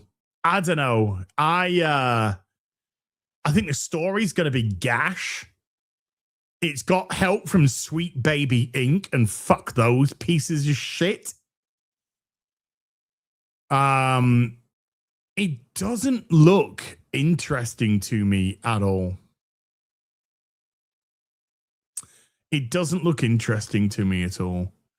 Now, if I get, bullied or bribed, I might have to. But right for now, it's not on my list of things I want to do. I tell you what I am going to do, though. A week on Monday, so I think the 17th of August, I'm going to be streaming Mortal Shell 2. That looks like a lot of fun. I played the demo. Fucking love the demo. New full game. I'm gonna do. I paid extra for the 3-day early access streamer streamer thing. So week on Monday. Boss Trex with a $2. I wish I could meet you and Mauler in Vegas. It won't be this year, but who knows? Who knows in the future? Who knows in the future? What do you mean thumbnail? Hold on, guys. Hold on. What is the issue with my thumbnail? Hold on, chat. I want to see. Chat, what is the problem with the thumbnail for my new video? What's the issue? What's the issue with that thumbnail, guys? I don't get it. What's the issue with that thumbnail? I think you need to see this video after this stream. I think you need to see this video after the stream. I don't know. I personally don't know what on earth you're complaining about there. That is peak thumbnail. That is absolutely peak. Spidey's got more cake than Supergirl. Damn right. And Tom Holland can afford that cake. He can afford that cake. Slick Ricky Bobby with a $2 says best Spider-Man graphic novels. Gary's your man for that. He's your man for that. I've just started a collection of Amazing Spider-Man comics. I don't like buying graphic novels, okay? I'm a floppy purist, right? I'm a floppy purist. But obviously, I get why people get graphic novels. But I'm currently trying to start a run of the Amazing Spider-Man, because that's the stuff that I used to read in the digests when I was a kid. That's the primo stuff. So I'd say go start from the very beginning. Start from if you can pick up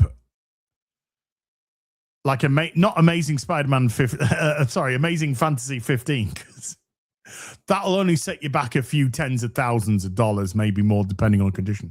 But if you can get a graphic novel that's got it in, like an omnibus, but get an omnibus starting from the Amazing Spider-Man #1. That's what you really want to do. That's truly what you want to do. Get that Romita Jr. Spider-Man. Oh, it's amazing. It's just iconic. It's absolutely iconic. Harry Osborn, Norman Osborn. It's fucking iconic shit, man. That's where you need to start. You need to start at the very beginning. Hatch with a $5 says, Team X, not my X-Men, but it won't stop our team from buying the slop anyway. Gamer Gramps with a $5 says, lol, look up Sideshow 1 in 6 T actor from Strange New Worlds, Captain Angel. Hilarious. Oh, I don't want to do this.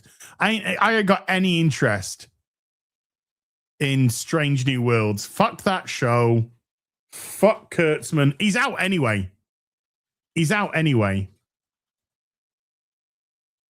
But they're just, oh my goodness me. What the fuck is that?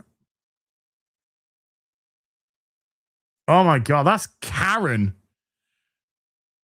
That's Karen. Can I speak to the manager?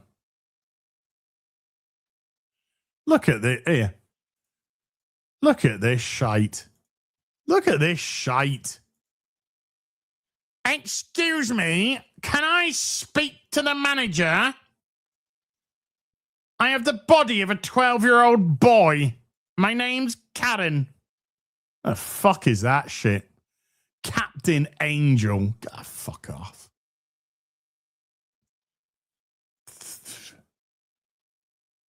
Ugh. Ugh.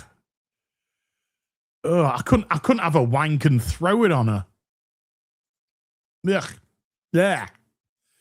Anthony Donovan with the $5 says, as did you watch SummerSlam? I was there night one on the floor, 7 rows behind Michael Cole. Had a blast. Nick Aldis killed it. I hope he gets more matches. I don't know if he is. I think that might have been his hurrah. I don't know. We'll see. I mean, he's younger than most of the fucking wrestlers, for goodness sake. He's 39. I wasn't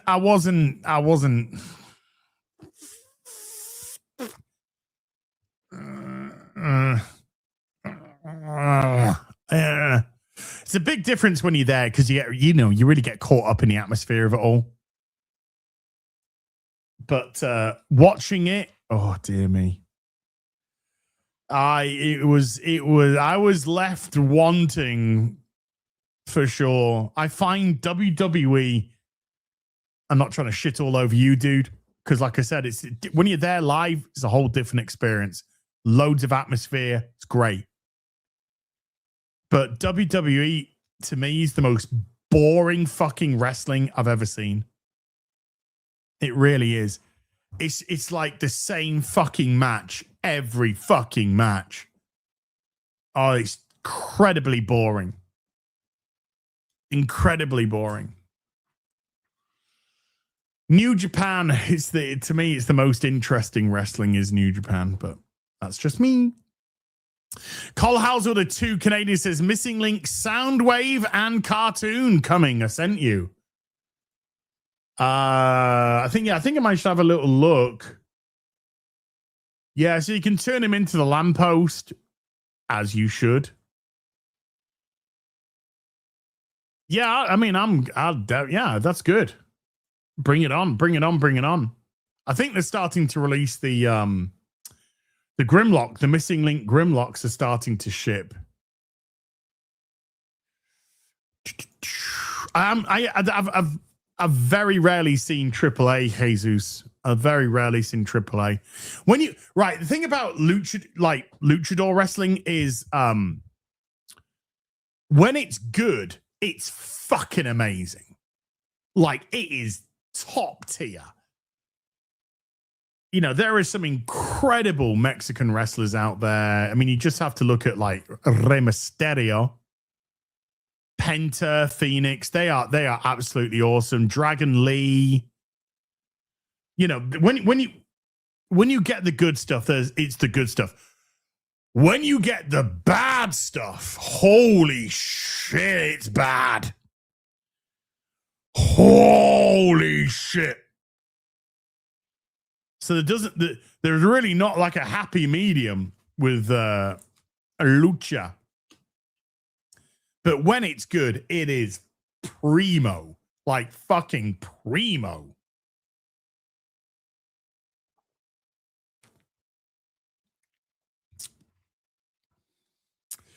And then I think finally we're caught up.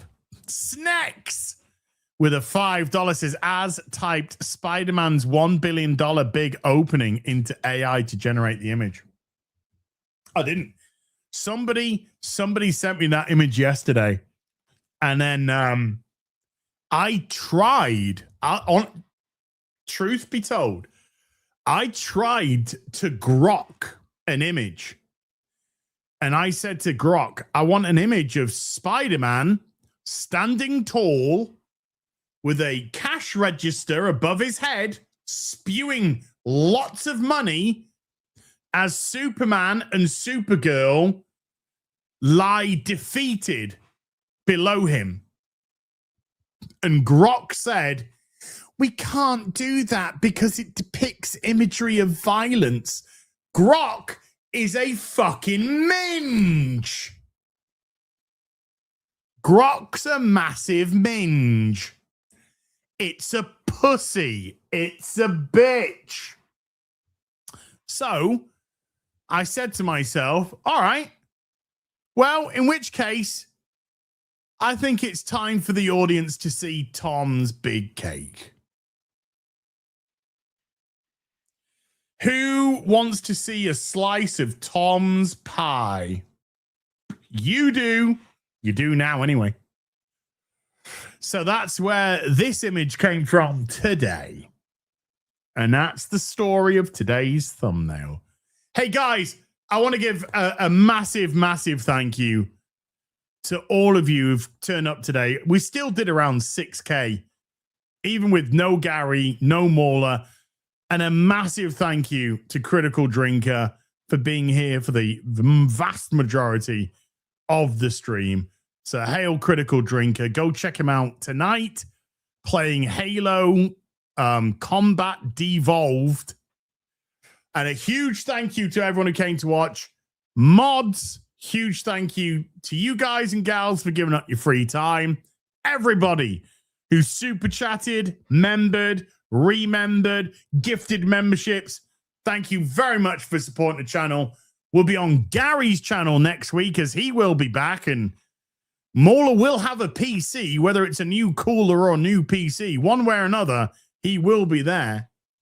And just before we go, Marksman at 117B sliding in with a quick $5. I grew up with Halo. I started playing with older bros at 6. What the studio did to my childhood IP enrages me like no other. 1,000 curses upon them. Well, hold on. Hold on. That is the only thing that you'll ever need. That's the only thing that you will ever need right there. And that's that. I'll see you guys and gals in the next video. Until then, you take care. Goodbye, Belobo.